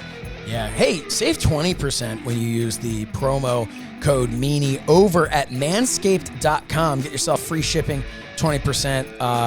Clean your balls. Hey, special thanks to Virgil for introing the show. Yeah. And you know he knows Hulk Hogan? Did you know he knows Hulk Hogan? You know what? I heard that. And you know what? Most importantly, Meanie, is that everybody is safe, everybody is happy, and everybody joins us again next Monday and every Monday for another trip into the mind of the Meanie. Blue World Order. The world of MLW radio never stops.